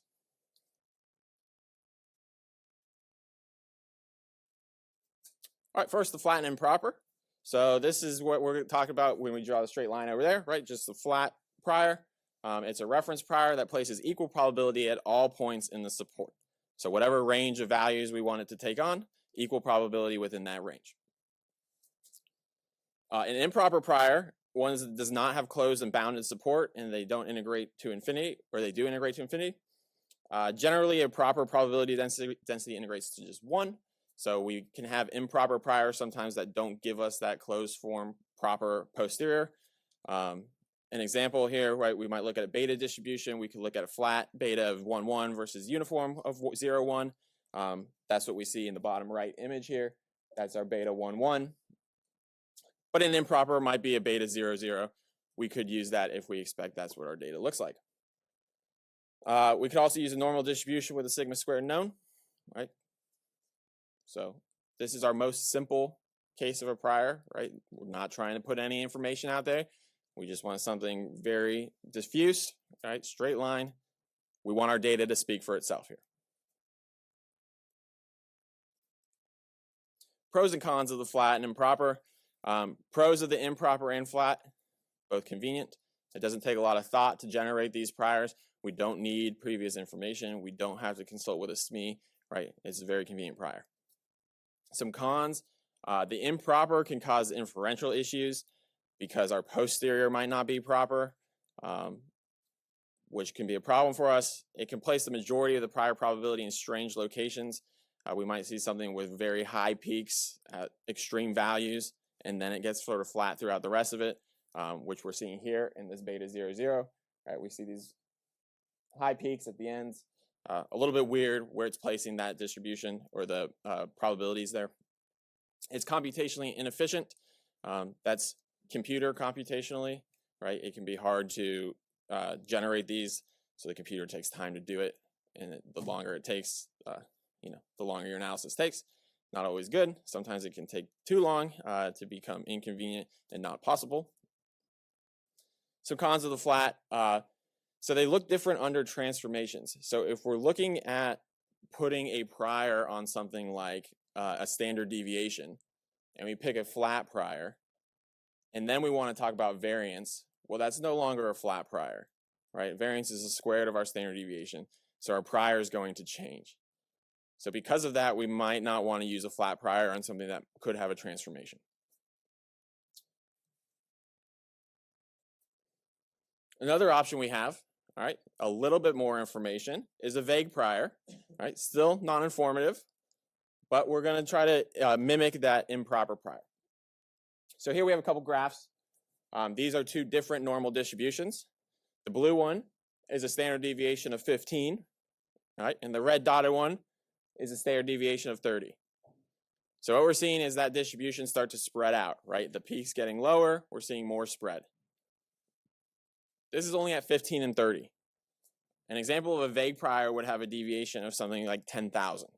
All right, it becomes very flat, very vague, okay? So you can see as we keep going up, higher standard deviation, the more spread out we're getting. At 10,000, we're gonna have something very spread out. We could also use a gamma distribution, gamma CC, where C is small. What's the pro to this? So it's prone to less problems compared to flat or improper, and it's still seen as non-informative. So it's not perfectly flat, but it's not generating a lot of information, so it's still seen as non-informative. The cons, it does not provide benefits of an informative prior. Right? So when we're using an informative prior, we're getting really the benefits of Bayesian analysis, right? Which is we are using information we already know so that we can test less in the future, or so that we have better prediction in the future. Ideally, we want to use informative priors. These are what we use when we don't have that information and we have no other choice. Right? Sometimes we have to use them because we don't have information on all of our parameters, and non-informative is useful for that. And we still gain the benefits of Bayesian because we have information on those other parameters where we're using informative priors. Any questions so far? Yeah. Yep.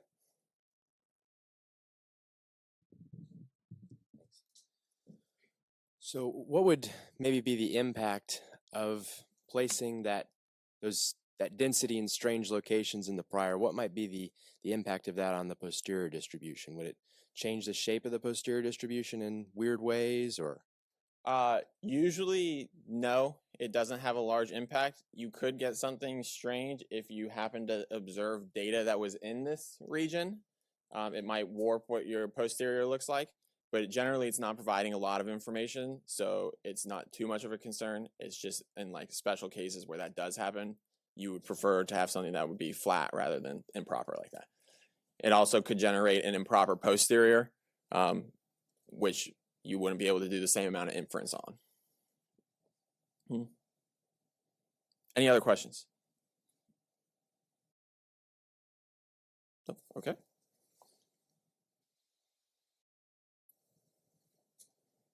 All right, on to Jeffrey's prior. So this is proportional to the square root of Fisher's information. All right, so a little bit mathy here, right? Fisher's information, we use it to calculate covariance matrices associated with MLEs. MLEs is typically what we use in the Frequentness framework. Right? Jeffrey's prior is attempting to sort of do a similar thing here. We can get a prior on theta from the likelihood only. And so we can do this for any function, right? We can always calculate a Jeffrey's prior, so it's convenient in that sense. For a univariate distribution and multivariate distribution, the Jeffrey priors are listed. What are the pros? So it has fewer problems compared to the others. They are still seen as non-informative, and they're invariant under transformation. So that's the main pro of Jeffrey's prior, is if you were looking at standard deviation and then you wanted to talk about variance, you would still have a similar prior, right? It would still be Jeffrey's prior under both, and it's invariant to that transformation. Some cons, does not satisfy the stopping rule or the likelihood principle, which some people don't care about, and they use this anyways. And it is less reasonable in multivariate situations. So this one tends to be good for univariate, but multivariate, it's, we say less reasonable, is less useful, right? We don't use it as much in the multivariate case.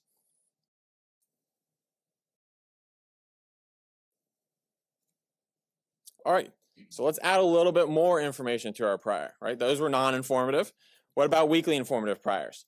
So these are priors that take on the natural bounds of our parameter of interest, right? If we have only positive values for our parameter, we want to make sure that our prior has only positive values as well. They demonstrate that there is some information available. So we know a little bit about our parameters. Maybe we have an idea of what that shape looks like or where we expect the peak to be. Even if the only information we have is a range of values, we can still add some of that information in. Right? So we're talking here when we think about that vague prior, right? The standard deviation of 10,000 starts to become really flat. Well, what if we're somewhere in between, right? We're not given a sharp peak like 15 standard deviation was, but maybe we're somewhere in between there. We're using a normal. We expect the peak to be around some value. So we're going to do that, but we're going to still give it a large amount of variation. They're useful for convenient model specification. It helps us simplify our calculations, which is always good. These calculations can be complex. Remember that when we're talking about building this posterior, the prior is one piece. We also have the likelihood function, right? So we're multiplying this distribution by this function to generate a posterior, and that can become very complex. So calculation for us is important, something we consider, as well as the computational intensity of those calculations. It's useful when it's difficult to elicit or create probability functions accurately. If we're talking to our SMEs, right, they have an idea of what the data might look like. They don't really know. We can't get a lot of great information out of them. We might use a weakly informative prior instead of an informative prior. Another point here, we want to avoid using possibly unreliable source of information. So this is something we kind of want to keep in the back of our minds through all prior generation. The person we're talking to could be wrong, right? A SME has never been wrong about how good their system works. So we want to be careful, right, when we're talking to SMEs and they say, it's going to be this exactly. I know the standard deviation. I know where the average is. That's the prior you want to use. Well, we might want to weight that with some of their bias and say, well, they're very invested in it working that well. So we might want to use something a little less informative, like a weakly informative prior, just to make sure that our data is really impacting that analysis. Right? We're weighing these two things here, data and our prior. So we don't want to give too much weight to one unless we truly believe it. If we do believe that information is good information, using informative priors is always going to be better for our analysis. It helps us get those benefits of Bayesian. Okay, some pros. Provides minimal information. It avoids a lot of computational issues, which is nice for us, and it results in reasonable posterior distributions. So before we had some improper posterior distributions, here we have reasonable posterior distributions. Cons, it can intentionally provide weaker information than what is actually available. So maybe our SME was right in that information we did have, and we chose to go with a weakly informative prior. Well, we've lost some of that benefit there, right? So it's a trade-off. So something we always have to consider when we're building these priors. And remember, we select the prior before we test, right? All right, now finally, our informative prior, where we really get the most bang for our buck here in Bayesian analysis. All right, the informative prior attempts to model all of the information that we have. So we have a couple ways. We talked about getting them. We could go to the SME, we could have summary statistics, or we could have tests of old systems. Or potentially the same system, just a previous test. So the pros, it provides the advantage of augmenting small data sets, right? If we have a lot of good information about what we're expecting, we don't need a lot of data in order to make conclusions. Right? We have information already. That data is just confirming what we already believed in our prior, and so we can use that to then make our conclusions. So Bayesian is best when we have small sample sizes and a lot of prior information. The fitted values have lower variability, right? We always want to reduce our noise as much as possible. That gives us better predictions compared to a frequentist model. And then it's going to increase the efficiency of our computation. Something we need so that we're able to do this math. Cons, the prior elicitation requires thought. Right, so we talked about the main benefit of using a non-informative prior is that it's convenient. We don't have to know anything about it, so we can just use a non-informative. Here we have the opposite, right? It's most useful for us, but it takes the most work to get it. And it can be very difficult to get that prior, and it can be difficult for us to know how much we trust that prior information. Misspecification of an informative prior can bias our decisions. Right? If we think back to our Steve and Lenny example, right? If we made them both 8 out of 10, right? In the end, they were both 8 out of 10. What if our initial prior for Steve was pushed way up to the right, that he was going to get 10 out of 10, right? We know it for sure, no variation, very informative prior, he's going to get 10 out of 10. Even if he got 8 out of 10, it'd still be pushed up there, right? Whereas if we had it 50-50, that data point is going to drag it more positive. So where we place that prior is going to impact our results, and how much information we give that prior is going to impact our analysis. So we have to be careful. We want to make sure that when we're selecting our priors, we have good justification for the prior that we're picking. If you see an informative prior, the first thing you should be thinking of is how did they get that data? How did they get that information? Right? I have a quick question from Cole online.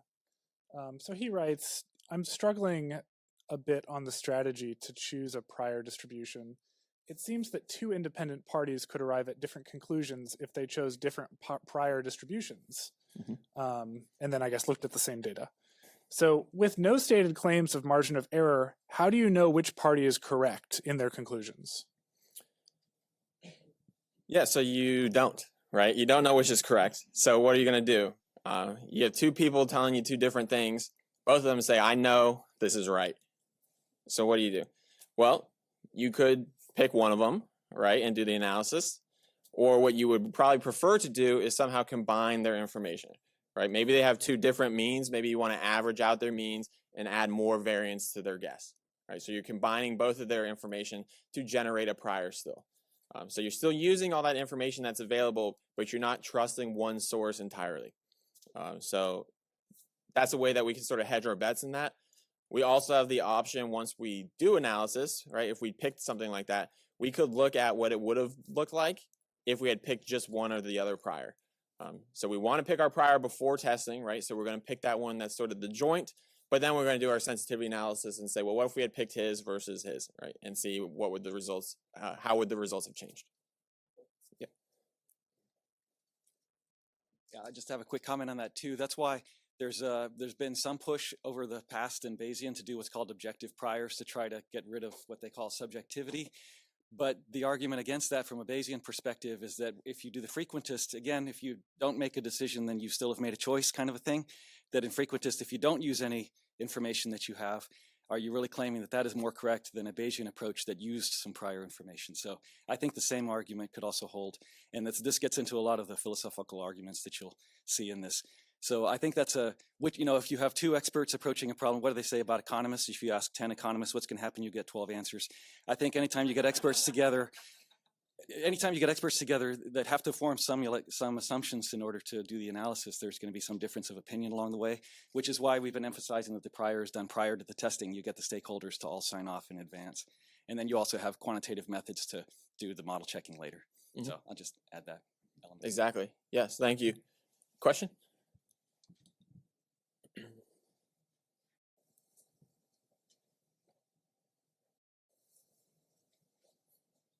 Should you always have a sensitivity analysis to go with your Bayesian analysis, just so you can kind of see how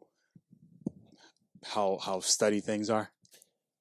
Yes, I think it's good practice to always do it. You want to make sure that you're not picking something as a prior that is very off from your data and is really skewing your results. The way I think about it, right, is if you're working with the government and the contractor delivers you something and they say, this is the prior we picked, are you going to believe them? You want some information as to how they picked that prior, where'd they get it from, and then what if they had picked a different prior? Would they still have met the requirements? So yes, always do sensitivity analysis when possible. If you have things though that are done as all of it is non-informative priors, then you don't have to worry about that, right? Because the sensitivity analysis would be to pick a non-informative, and you've already had non-informative priors. So in that case, you're essentially mirroring the frequentist framework with those different inferences, and you don't have to do sensitivity analysis there. Good question. Any others? Yeah.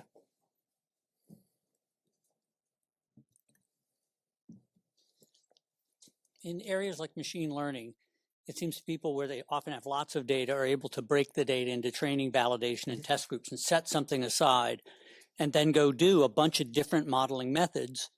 And because you don't know what that answer is, the decision is really which one does the best job with the test set. So here, do people with Bayesian analysis ever say, here are a bunch of different priors, and maybe even here's the frequentist approach. We're going to set aside some test data and try all of these methods. And really the one that should be the one that's sort of the best, I would think, is the one that does the best job with that test data. Are these approaches used? So theoretically, you could do something like that. A lot of times with Bayesian, you will do simulation type things where you look at that. What if I pick different priors and I simulate my data? What would it look like? That type of thing.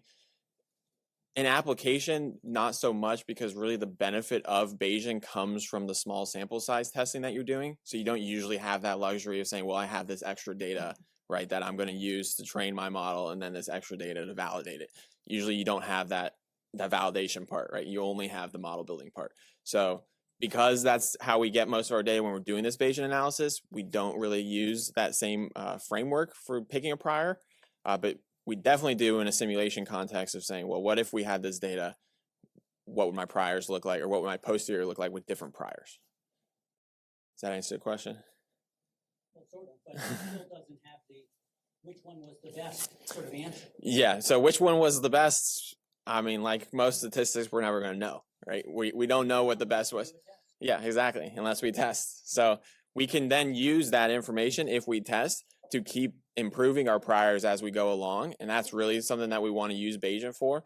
Right? If we're thinking testing continuum, as we're learning information throughout that continuum, we want to keep updating our priors with that information. So we're going to keep adding that in there. So our priors will be getting better over time with the more information we have.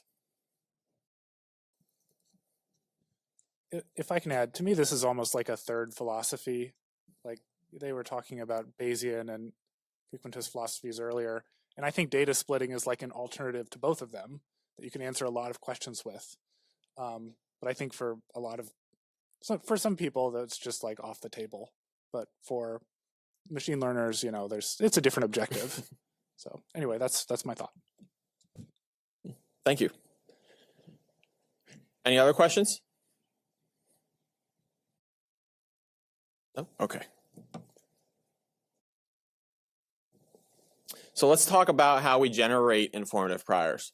The first method, we go to our SME and we just ask, what should our prior be? and they tell us exactly what parameters the gamma distribution should have for our prior, and we use that. So that never happens. So what do we do instead? We use indirect elicitation. This is a lot easier for somebody not familiar with this to understand. So when we're using the SME opinion, we have to ask as many questions as we have parameters that define the prior to create a distribution. All right, we need to know information about each parameter that we need a prior for. So how might we do this? For a 2-parameter prior distribution, we might ask the expert, what do you think is the average? What's the mean of this parameter of interest?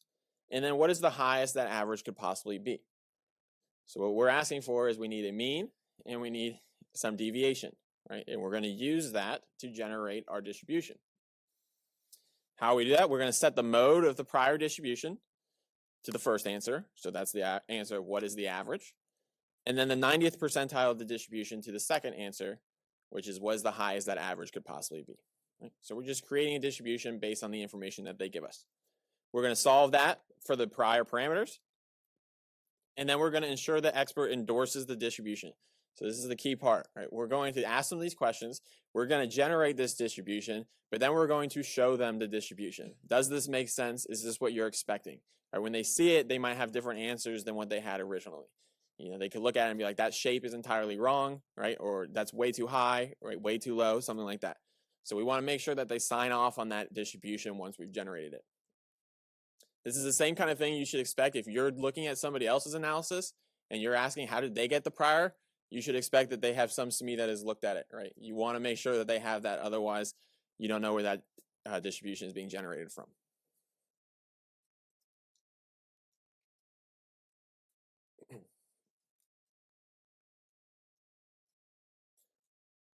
All right. So what if we have previous data? We could use summary statistics from previous data. They could be related or they could be dissimilar to develop our priors. So 2 different types of data we might have, IID, non-IID. When we say IID, essentially what it means is it's from the same system, right? It can be used directly as our prior. So we have this radar system, we've tested it, right? We get some information, we're going to do a new test on it. Well, we're going to use that data that we collected before as the prior for our new test. Right? So we're just directly using that data. The non-IID would be, we have this new radar system, we have data on the old radar system, we want to use that still, right? Maybe we think the shape is the same, but we're expecting 10% improvement in performance. Well, let's take that old data, we're going to shift that prior, right, by 10%, and that's what we're expecting it to be, and that's our new prior. When we do that, right, we might want to be a little bit more careful. Maybe we want to extend the deviation a little bit, make it a little bit more noisy so that we're getting something a little less informative, so we're not adding too much bias. But we are still able to generate something that is informative based on other data.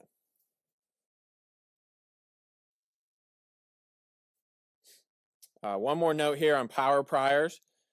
So you can use the old data and then use techniques to assess how much impact it's having, and essentially down weighting the old data and the new data, saying that this new data is more important than the old, and it'll show you how much weighting is being done there.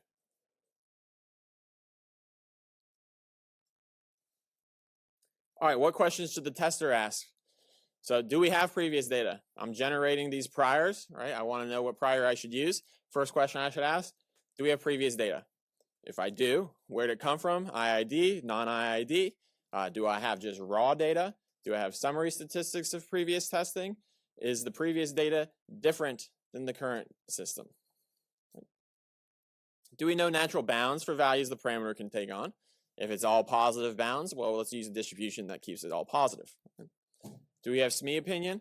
And do we need to represent no information about the parameters? If we want no information, we go for a non-informative.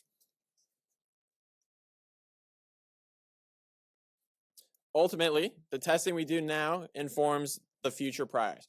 Right? So if we're testing on this system right now, and we're going to be testing on it later, this testing we're doing currently is going to be the prior for the next test. Right? So we want to make sure that we're using that information as we go along. This is a way for us to build up information as we keep going without having to continuously retest. Question?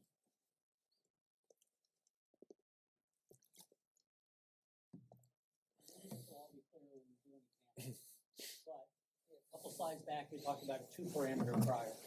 So you mentioned this radar system. So I'm testing this radar system, and I think it's got 5 factors that make a difference. Are we getting distributions on the 5 inputs? Are those part of the prior?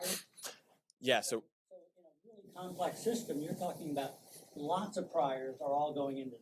yes, exactly. Yeah, we would be getting a prior for each of those model effects, right? So each of those factor effects, there would be a prior on it. Some of that would be historical data, some of that would be subject matter experts, some of that may be Exactly.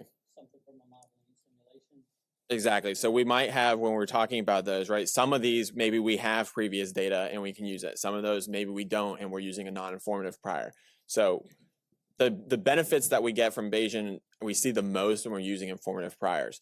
But we probably won't have an informative prior on every parameter that we're testing. So we're still gaining the benefit by giving information to the ones that we know stuff about, and then we're gaining the benefit of inference by giving non-informatives to those that we don't. Sorry, I guess this wasn't on. So you went back to this slide. I think this is good because your second one says, do we know natural bounds for the values the parameters can take on? So in addition to these distributions, you've also got ranges on factors. This is kind of getting back to the design of experiments world where we want to induce effects in a noisy system. Yeah. The noise is also on the inputs of those parameters, and we're trying to induce effects that are large enough that we distinguish within that variability. Okay, I'm really looking forward to when you actually do a real world example and say, here's a whole bunch of factors, and here's the responses, and here's where these prior distributions come in. Yep, we're actually about to talk about an example with the system effectiveness one, and we're going to show putting priors on each of those factors. Any other questions? No? Okay. All right, so quick summary of what we've talked about. How do we turn information into priors? Well, we can use the SME. We can use indirect elicitation. We could use direct elicitation if that's possible. The priors could be based on summary statistics. We can transform those as we need to. Some questions here, right? What is an appropriate distribution? Is there reliability? Well, if it is, maybe we use Weibull, exponential, or gamma. If it's count data, we talked about Poisson. If it's a proportion, maybe it's binomial or beta. Beta is one of those distributions that's nice for the parameter bounds, right? What if we have raw data? Is the data from the current system? Is it from an old system? How do we want to treat it, IID or non-IID? Ultimately, there are many ways that a prior can be selective. There are many priors that we could use. No prior is right or wrong.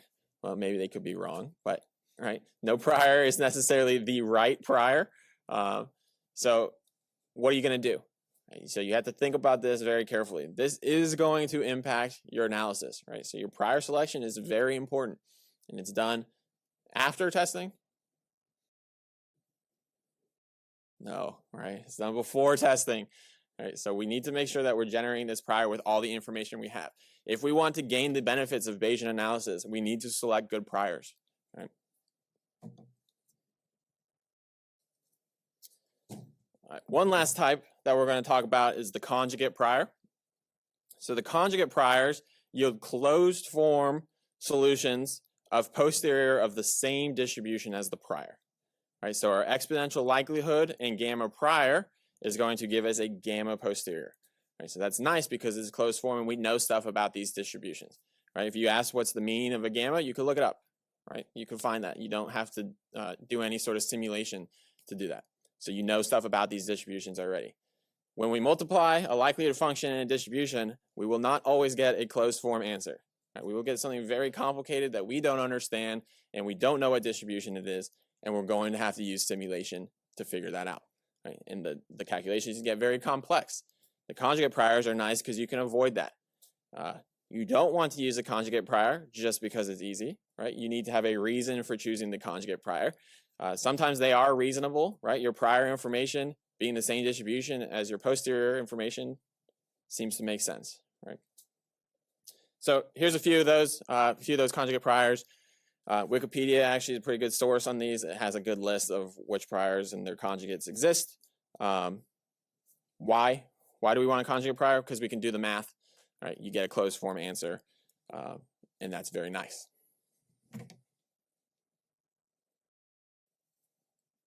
All right, prior do's. Do consider the researcher's prior beliefs. Right? So nearly all statistical inferences are subjective, and subjectivity is often beneficial. And so a lot of people's negative to Bayesian is, well, you're choosing that prior, you're inputting your own bias onto this. Right? We do that with everything. We make assumptions in every statistical technique that we use. Right? It's the same idea here. Sometimes it's good to be subjective because we get more information. We have information on things, we want to include that. So we should do that. We do want to use mathematical convenience. So when it's appropriate, a conjugate is good to use, right? But only when it's appropriate. We do want to use past data. It encourages a sequential approach and iterative learning, right? So through this testing continuum, we are always learning. We are testing small along the way rather than doing huge tests at the end. And we're learning information and we're becoming more efficient at it. And then we do want to focus on the interpretation. One of the big benefits of Bayesian is that interpretation that we get. Right? We can talk about credible intervals. We can talk about what's the probability of this being greater than some value. Or even Bayes factor, right? How much more likely is that alternative compared to this one? Some do nots. All right, do not choose a prior that assigns 0 probability to possible values of the parameter. Your prior should cover all of the possible values. No amount of data can overcome a prior probability of 0 at a value that's possible. Right, so you need to make sure that you don't do that. Do not base the prior on the observed data. Right, that's the data from this test because we've selected our prior before testing. Right, we are not picking a prior based on the observed data. We don't want to test, see the observed data, be like, oh, that's this distribution, that's now my prior. You've defeated the purpose, right? It's not good analysis. There's no point in doing that. Do not feel like you have to pick the perfect prior. Right? You don't have to get the exact answer. We want something informative. If we have good information, we will use that information, but we don't have to pick the perfect prior, right? Our data is going to weight into this analysis. It is okay to take something that is informative and diffuse it a little bit, right? Add a little bit of noise because maybe we're not entirely sure. There's not one perfect prior. And then do not worry too much about the prior, right? That doesn't mean pick one at random and go for it. It just means that if you pick something and you're collecting a lot of data, that data is still playing a role, right? The data and the prior, both of them, equally important. So your data is always going to have a role in this. And if you have a lot of data, it will overcome a prior, even if you've picked a prior that is not close to what the posterior looks like. Any questions?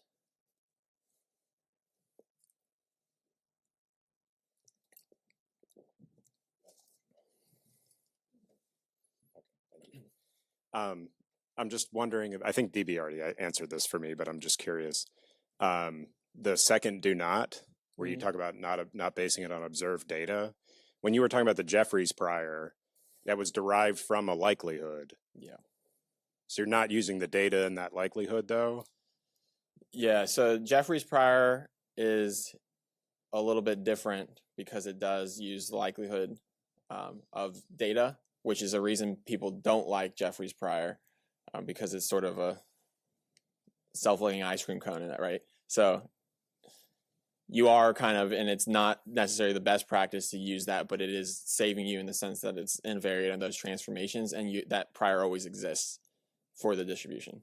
So are you basing, like, is that likelihood computed on like previous data, or is it in practice actually computed on the data then you're going to do inference on? It is not on the data you're doing inference on. Okay. Yeah. All right. So it's from some assumed data set or... Yeah, it's based off your likelihood function of the expected data. Got it. Okay. Thanks.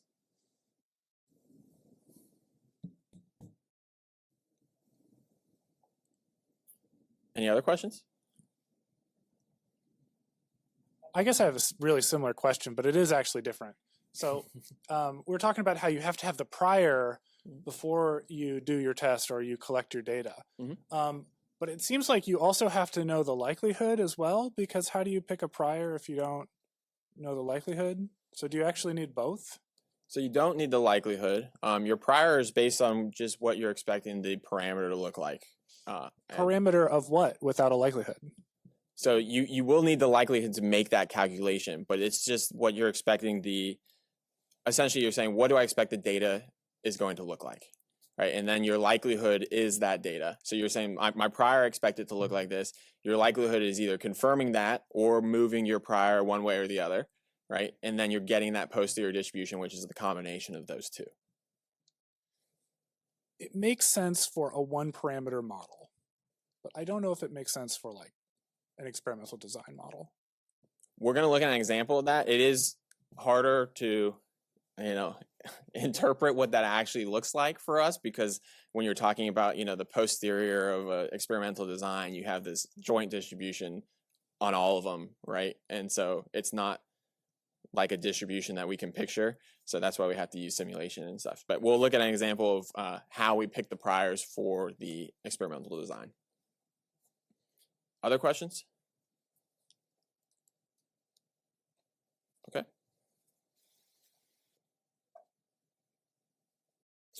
All right, so our M2A2 example, this is our reliability example. We're modeling the mean time between failure. So times to failure are often observed as exponential. So that's what we're expecting as our likelihood. How can we select a prior? So our options, previous data. If we have data on the previous generation tank, we could use that. If this had been tested before, we could use that data as well. We could use a reference prior. Maybe we don't know anything. So we want to use a flat prior, and that's going to be our reference or non-informative prior. Or our last option, right? Maybe we use a conjugate prior. So something that's easy for the math. What we're going to choose to do is use the conjugate prior, and that's going to be an inverse gamma conjugate prior. Okay? And we're going to look at an Excel spreadsheet later that has this built into it. Right? So we'll look at changing the prior. How does that change our analysis? And then look at what if we collect data, what are we seeing? Okay. Now, the example everyone's been waiting for, right? Our system effectiveness example. So this is our design. So we're going to look at this underlying structure through the lens of ANOVA. And we're going to look at a reference cell ANOVA model. So what that means is our baseline is just going to be all of these at their first level, right? So it's going to be hilly terrain, hot temperature, good wind, sand terrain, heavy payload, right? That's going to be our baseline model. And we're looking at the distribution of miles traveled within groups. So that's what we have here, our y given mu. And that's going to be normally distributed, right? And we can write our model out. And so our model is down here, which testing the Greek alphabet here, mu is equal to eta plus alpha plus beta plus omega plus gamma plus delta. Is that right? Maybe? Yeah. And then all of our interaction terms. All right. So that's what we're looking at as our model. So main effects and interactions.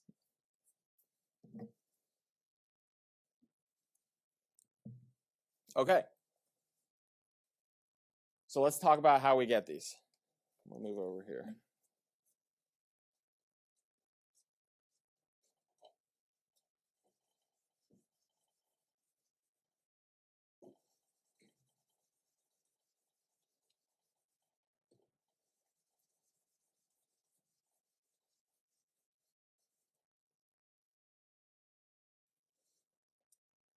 Okay, so let's generate what we expect as our first mean. Okay, so we want to look at just that baseline case. So we have our model, right? We have y is equal to that model, and we had our baseline case. So our baseline is just all those at the first level, right? So we have hilly, and then we have hot, and good, and so on, right? That's our baseline case. So we want to get this prior information, and we're talking to our SME. So we ask our SME, well, under this baseline case, what are you expecting the mean to be? Okay, and they say, well, under this case, we think that it would be about 400 miles. So that's our first piece of information. So this is our y, we'll call it baseline, is 400. And now we say, well, we want to know what the impact of temperature is. So we want to take that baseline, but instead of it being entirely baseline, now this hot term is going to be moderate, right? So we have hilly, moderate, etc. Right? So we've only changed our one term to moderate. And we're saying, well, what's the impact of temperature? And so we can ask our SME, well, what do you expect this value to be? Right? And they say, okay, well, I think that's going to be 450. So we'll call this y temp. So what we're doing here is generating each of these cases, right, with SME information. It can be very hard for us to ask a SME, well, what's the impact of temperature all the time, right? They might not know. They say, well, sometimes it's a little, sometimes it's a lot. But if we ask them in terms of what's the average, maybe they can give us some more information. So we're generating our baseline case here. Right, this is our overall case. We're saying it's about 400. That's what we were told. And then we have some deviation. Right? So we can elicit that from our SME. We can ask them, well, what's the range possibilities? Or we can generate some noise based on how informative we want that prior to be. Right? If we want to say 400 and we want a lot of variance, we can just add more variance there. And that can be our prior. So we can sort of downweight the importance of what they're saying to us by making a more diffuse distribution. All right, and so then they tell us, well, at temperature change, we expect it to be a 50 change. And so that's what we're generating up here in our weakly informative prior. If we look at our second row, right, our probability going from beta 1, beta 2 there, we have is normal distributed with a mean of 50 and then some noise, right? So that's how we've input their information now. We expect a change of 50. That's our new prior. And we can go through each one of these cases with our SME and we can ask them how much are you expecting it to change, and we can look at that. It's difficult, right, if you just ask a SME one change, because now they're thinking, well, what about interaction effects? What about, you know, if there's some noise and doesn't change a lot, but it does sometimes, how do I include that? But if we ask SMEs just for averages, right, they might be more intuitive to them. And so we can elicit that information. And then we can use that information to generate the distributions that we need. Questions? Anybody? Yeah. I'll go back. It's pretty clear I'm a frequentist. Okay, it looked to me like you just put a bunch of point estimates up there. Yeah. Where did the distributions go? I was waiting for here's the input, and there's some distribution associated with hot, and there's a different distribution maybe with moderate, and somehow these distributions are in this calculation, and what I got was a 50. Mm-hmm. So I'm struggling to see where the distribution aspect of this is coming from. Yeah, so the distribution, we're making an assumption of the shape of that distribution. So we say this is a continuous variable, right? And because it's a continuous variable, we think that a normal distribution is a good representation of what we might observe. And so we're putting that part in ourselves and saying that it's a normal distribution, right? We can show the SME, and when we show them a normal distribution, they say that doesn't look like it at all, right? We can change that distribution to something else, and we can get their feedback that way. What we're getting from them primarily is information about means and deviations. The distribution we've picked, but we want to ensure that it's the correct distribution by showing it to them and making sure that it matches what they're expecting. Right, so there is an aspect of us putting some information into it. Hopefully the SME has some information about the shape, right, and then that will give you information about the distribution as well. So I understand what you're saying, right? That it seems like you're putting a lot of information into it, but it's the same idea as we do in frequentness, right? We assume normally distributed. So those assumptions always exist, right? There's always some subjectivity to it. Does it make sense? But all you gave me was a 50. Yeah. I'm waiting for there's some shape here. Yeah, so the SME can give us that information too, right? We can ask them, what does the shape look like? And they can give it to us. And really what we're going to show them in the end, right, is that normal distribution. And we're going to say, does this match what you're expecting? And if it doesn't, if they're saying, well, that's actually should be skewed, right, or most of this data is here, we can update that, right? We're not locking in anything just based off their 50. What we're taking is their information, generating a distribution, and then checking back with them. Does this distribution match what you're expecting? So they might not know entirely. If they don't know, right, they say, okay, well, I think it would be symmetric, but I really don't know. Well, we could take a normal distribution. We can increase that variance, right? We can kind of diffuse that information, and we can make a more vague prior, and we can use that instead. Right? So if they don't know some information, we don't necessarily have to use an informative prior. Right? If they say, well, I really don't know what the difference is, well, on that parameter, right, say they don't know anything about terrain type. On that parameter, you could put a non-informative prior. And so that's really the benefit, is you can use information where you have information, but you can use non-informative where you don't. Yeah, and this is the process of elicitation that's really important in the Bayesian as a statistician, is to talk to the SMEs and get the information that they have from their experience, but then we have to translate that then into these statistical distributions, right? And like Corey mentioned, if the SME comes up to you and says it's a gamma with first parameter 12 and the second parameter 3.4, your job is done, but that's pretty rare. Instead, what do you think the maximum lift coefficient is going to be? Well, for a light aircraft with no flaps, it's probably going to be between 1 and 2. Okay, that's Aero 101 kind of knowledge. And you can take that, well, does that tell you should make it normally distributed? That's where the statistician then has to come in and maybe use that information to say, well, I'm going to say there's a 10% chance it's less than 1 and a 10% chance it's greater than 2, and turn that into a distribution. But then, like Corey said, you got to go back and say, okay, let's talk about this distribution, make sure that I've correctly put this in place, and then walk through it. And then the SME gives a thumbs up and says, yep, I believe that represents what I was telling you. Or say, no, it's more like this, and then you go back. So this process of elicitation is very important, and I think that's what, hence gets to your question a little bit. Yeah, so they can give us information on different distributions, right? They might know it's gamma and not normal, and we can use that information. We're going to have to make some assumption at some point of what that distribution is going to be, but we don't have to be overly worried about what we're doing as long as we're picking something not super informative if we don't know that information, right? Because the data is still going to exist, and it's going to overwhelm any prior that we pick that's non-informative or weakly informative, right?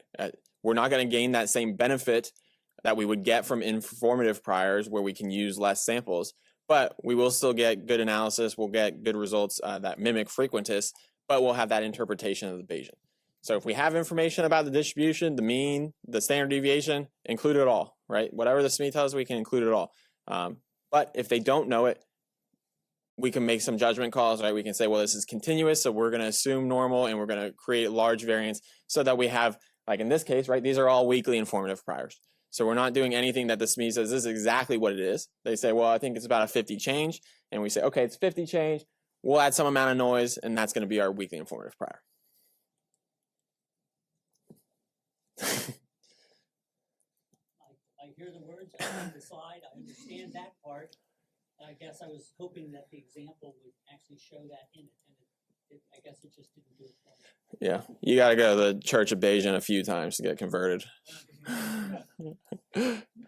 I just had a quick question about the prior selection. So you have 5 parameters, each are specified by some prior, like normally distributed, but then you have an interaction, and then you're also specifying some prior there. Shouldn't it be like a joint density between the 2 parameters, or are you kind of modeling it as a new random variable there? Yeah, so we're modeling here is just the main effect. Actually down here, haven't talked too much about it yet, but the interactions, we're also going to have a prior on them. In this case, right, we're saying that it's normal 10,000. We don't really know, right?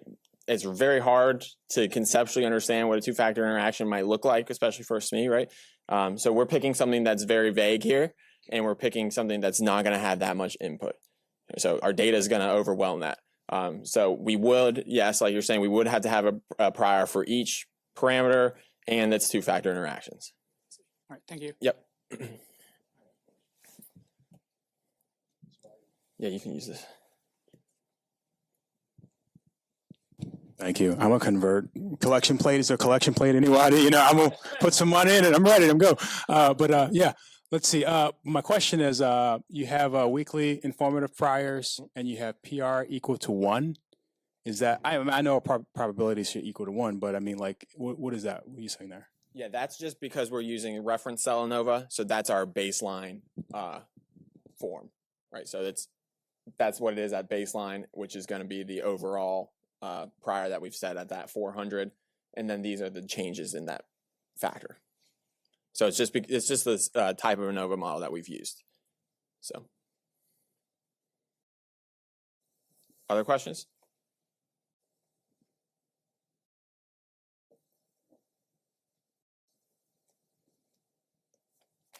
All right.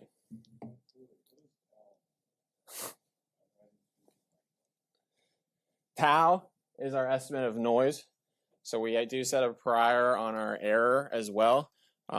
Eliciting that information can be a little bit harder, so we're not talking about it too much here, but we can set a prior on our error as well. All of our statistical models, right, we have that last term plus error. That's what we're setting there.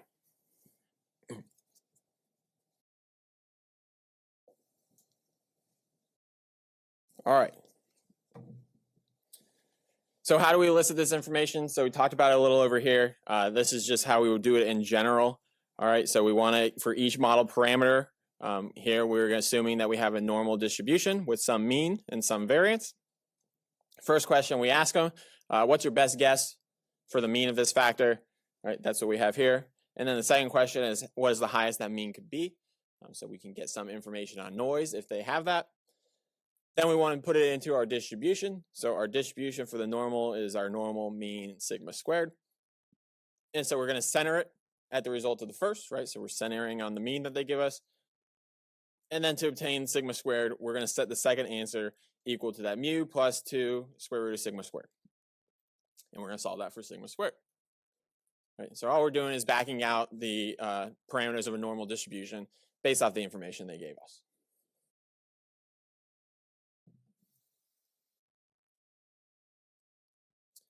All right.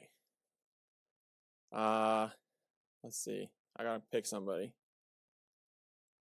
Everybody duck so you don't get picked. All right. Since you've been helping with questions, we'll pick you. What do you think is the average age in this classroom? 25. That is generous. All right. All right. With a realistic answer, what do you think? What do you think? 40. Reasonable? Reasonable. That's groupthink, right? We don't want to do that. So if everybody just says something out loud, right, somebody else might agree, yeah, that sounds reasonable, and they go with that. When we're talking Bayesian prior selection, we want to avoid groupthink. So how do we do that? Oftentimes we have everybody do their own prior selection, right? Write it down. Don't talk to each other. Don't come up with a group answer. Each person, each SME that we have can come up with their own answer, and then we can use all that, combine it to get a distribution that we want. All right, thank you. Not that it was a wrong answer. It might be 40. What if we have two priors that really disagree? So this is similar to the question that we had before. Unlikely to occur. Generally, if somebody has an informative prior they're giving you, they actually have information to base that off of. But it could happen.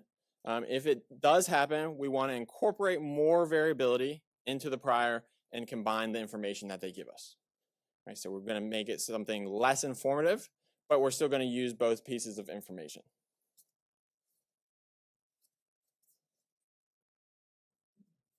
All right, the questions the manager should ask. Did you select a team member or seek outside consultation from someone who is an expert in Bayesian analysis during the development of priors and execution of analysis? Why might that be important? Right, our prior selection is the key to all of this analysis. So we want to make sure the person selecting the prior knows what they're doing with that prior and why they are selecting each prior. When were the priors developed? When should that be? Before testing, yes, right, before testing. So if you walk away with anything from the prior discussion, it should be done before testing, right? What information was used to build the prior? How does the prior account for any differences between the information in the prior and the data collected? Right, so where did we get the information from our prior? Was it from an old test? Was it from an old system? And then how does the prior account for any of those differences? If it was an old test and we're expecting better performance, are we updating our prior? How are we doing that? Things like that. How informative is the prior relative to the data? Right. So if we pick something very informative, we'd want to know that because the data is probably not going to overwhelm something very informative. Again, think, right, the contractor is delivering you something. They've picked a prior that is very generous, says they're going to meet the expectations for sure, right? Their testing says the opposite, but they say, oh, our analysis says it works because our prior was so strong. Right? So you don't want that kind of prior. So you want to make sure that your information is relative to the data. What priors were used in sensitivity analysis and how did that affect conclusions and what recommendations you're making? So you've done this analysis, you've used your priors you've generated. Well, what if you did that analysis with weakly informative priors? What if you did it with non-informative priors? How does that change your conclusion? Right? If you have no change in your conclusion, then your prior selection was not that impactful. If you have a very different conclusion, you want to say, how much do I trust my informative prior that I picked? Because I need to trust it because my conclusion might be different. Right? That's the prior you've picked. That's the prior you're going with. That's the analysis you're using, right? The one that you picked. The sensitivity analysis is just saying, what if, how impactful is that prior?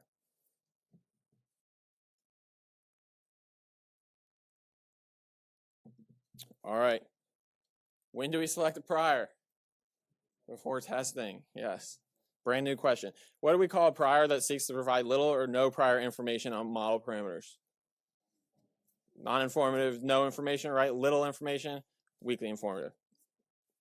What are 3 ways to develop an informative prior? Old test data. Ask a SME.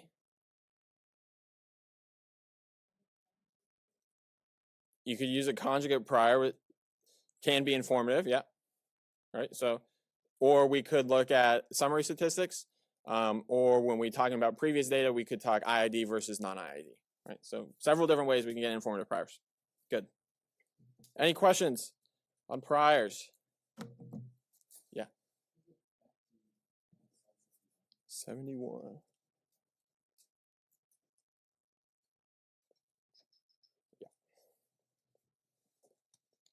So I feel like maybe we could have 2 different kinds of uncertainty here. We could have uncertainty about the location of that parameter and the shape. And I'm curious if our expert is really sure about the location. For instance, they're really sure that 50 is the right answer for beta 2, but they're not so sure about what the shape should look like. I feel like if we make that normal too diffuse, that's kind of discounting their certainty about the location. So how would we maybe account for their certainty in the location, but their uncertainty in the shape of that prior distribution? Is there a way for us to do that? Yeah, so if we have something like that scenario, right, and we want to say, well, we know where the mean should fall, but we don't know the shape, we might be able to get information that's not necessarily exactly what the distribution is, but still gives us insight. So we could have something like, well, is it symmetric or not? Right? If it's symmetric, then, well, we're going to assume maybe normal distribution. We will have to make some assumption if they don't know at all the shape, but it's not discounting what they've given us because we're still using that mean value, right? So any data that we get that's near the mean, right, is not going to shift our distribution much. It's just going to slowly compact it each time, right? So we are still gaining information that they've given us based off that. That makes sense? Yeah. So, as a statistician, I would say people don't always come talk to us before they plan things. Or and never sometimes talk they to give us. us data. Yeah. What's the right? So now you have. Yeah. Can you use the Bayesian approach, or is that? Yes, you can. So if you have no input, right, you can always use non-informative priors. If you have anything, you can use weakly informative priors. The benefit, right, the non-informative prior, you probably get the same answer as the frequentist, but you get the interpretability of the Bayesian analysis. Right. Yeah, but so now if I ask my SME here, he's seeing the data or she's seeing the data. We haven't chosen the prior to testing, right? I see. So is that? So if they've already seen the data, you mean, and now you're trying to do it? Typically, they get the data, they look at the data, they need some help, they come talk to you, right? Yeah, you would not want to use anything that they're giving you based off of information on the current test. Yeah, so they might have seen it and come to you and say, hey, we need you to sprinkle some stat dust on here, and so they want you to do the analysis. you don't want to use that information as your prior. So you could just use non-informatives, which is essentially saying I'm doing the frequentist framework, but I want my analysis interpretation to be the credible interval or whatever it may be. Yeah, good question. Others? Yeah.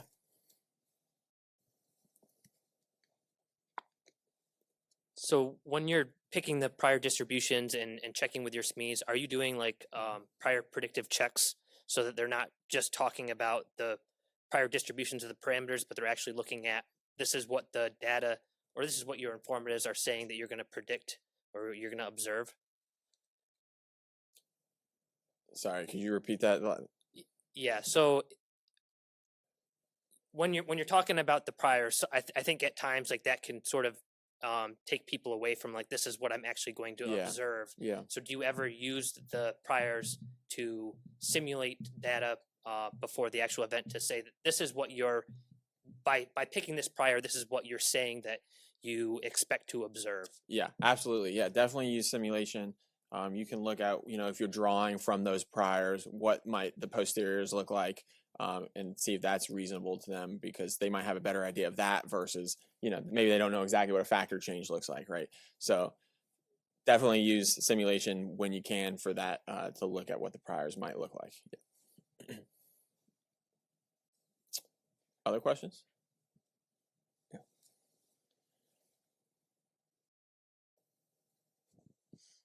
All right. So to piggyback off his question, so if you have a prior that you're assuming and you do a simulation, then what do you assume as your likelihood in that case? Yeah. So you can pick a function of what you're expecting. We talked about, well, if it's binary data, maybe it's a binomial.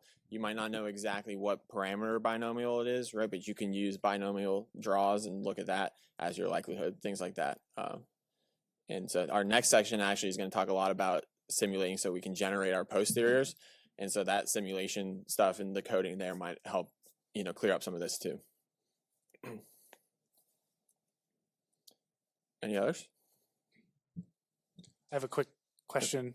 So a lot of this we've been talking about the prior. What is the prior? But I think that that's the wrong perspective. I think it's who's prior. And I think that if you can have your prior and I can have my prior, and that's fine. It's okay if we disagree. Yeah. Yeah, it is. It's fine to have different priors. It's just ultimately when we do our analysis, we're going to use one distribution as our prior. And so what we want to do, if there are 10 people that know information about this, we want them to generate 10 priors, and we're going to use all of that information to generate a single prior that we're going to use for the analysis. But now that prior, may not be anyone's prior. Right. That prior may be a prior that everyone disagrees with.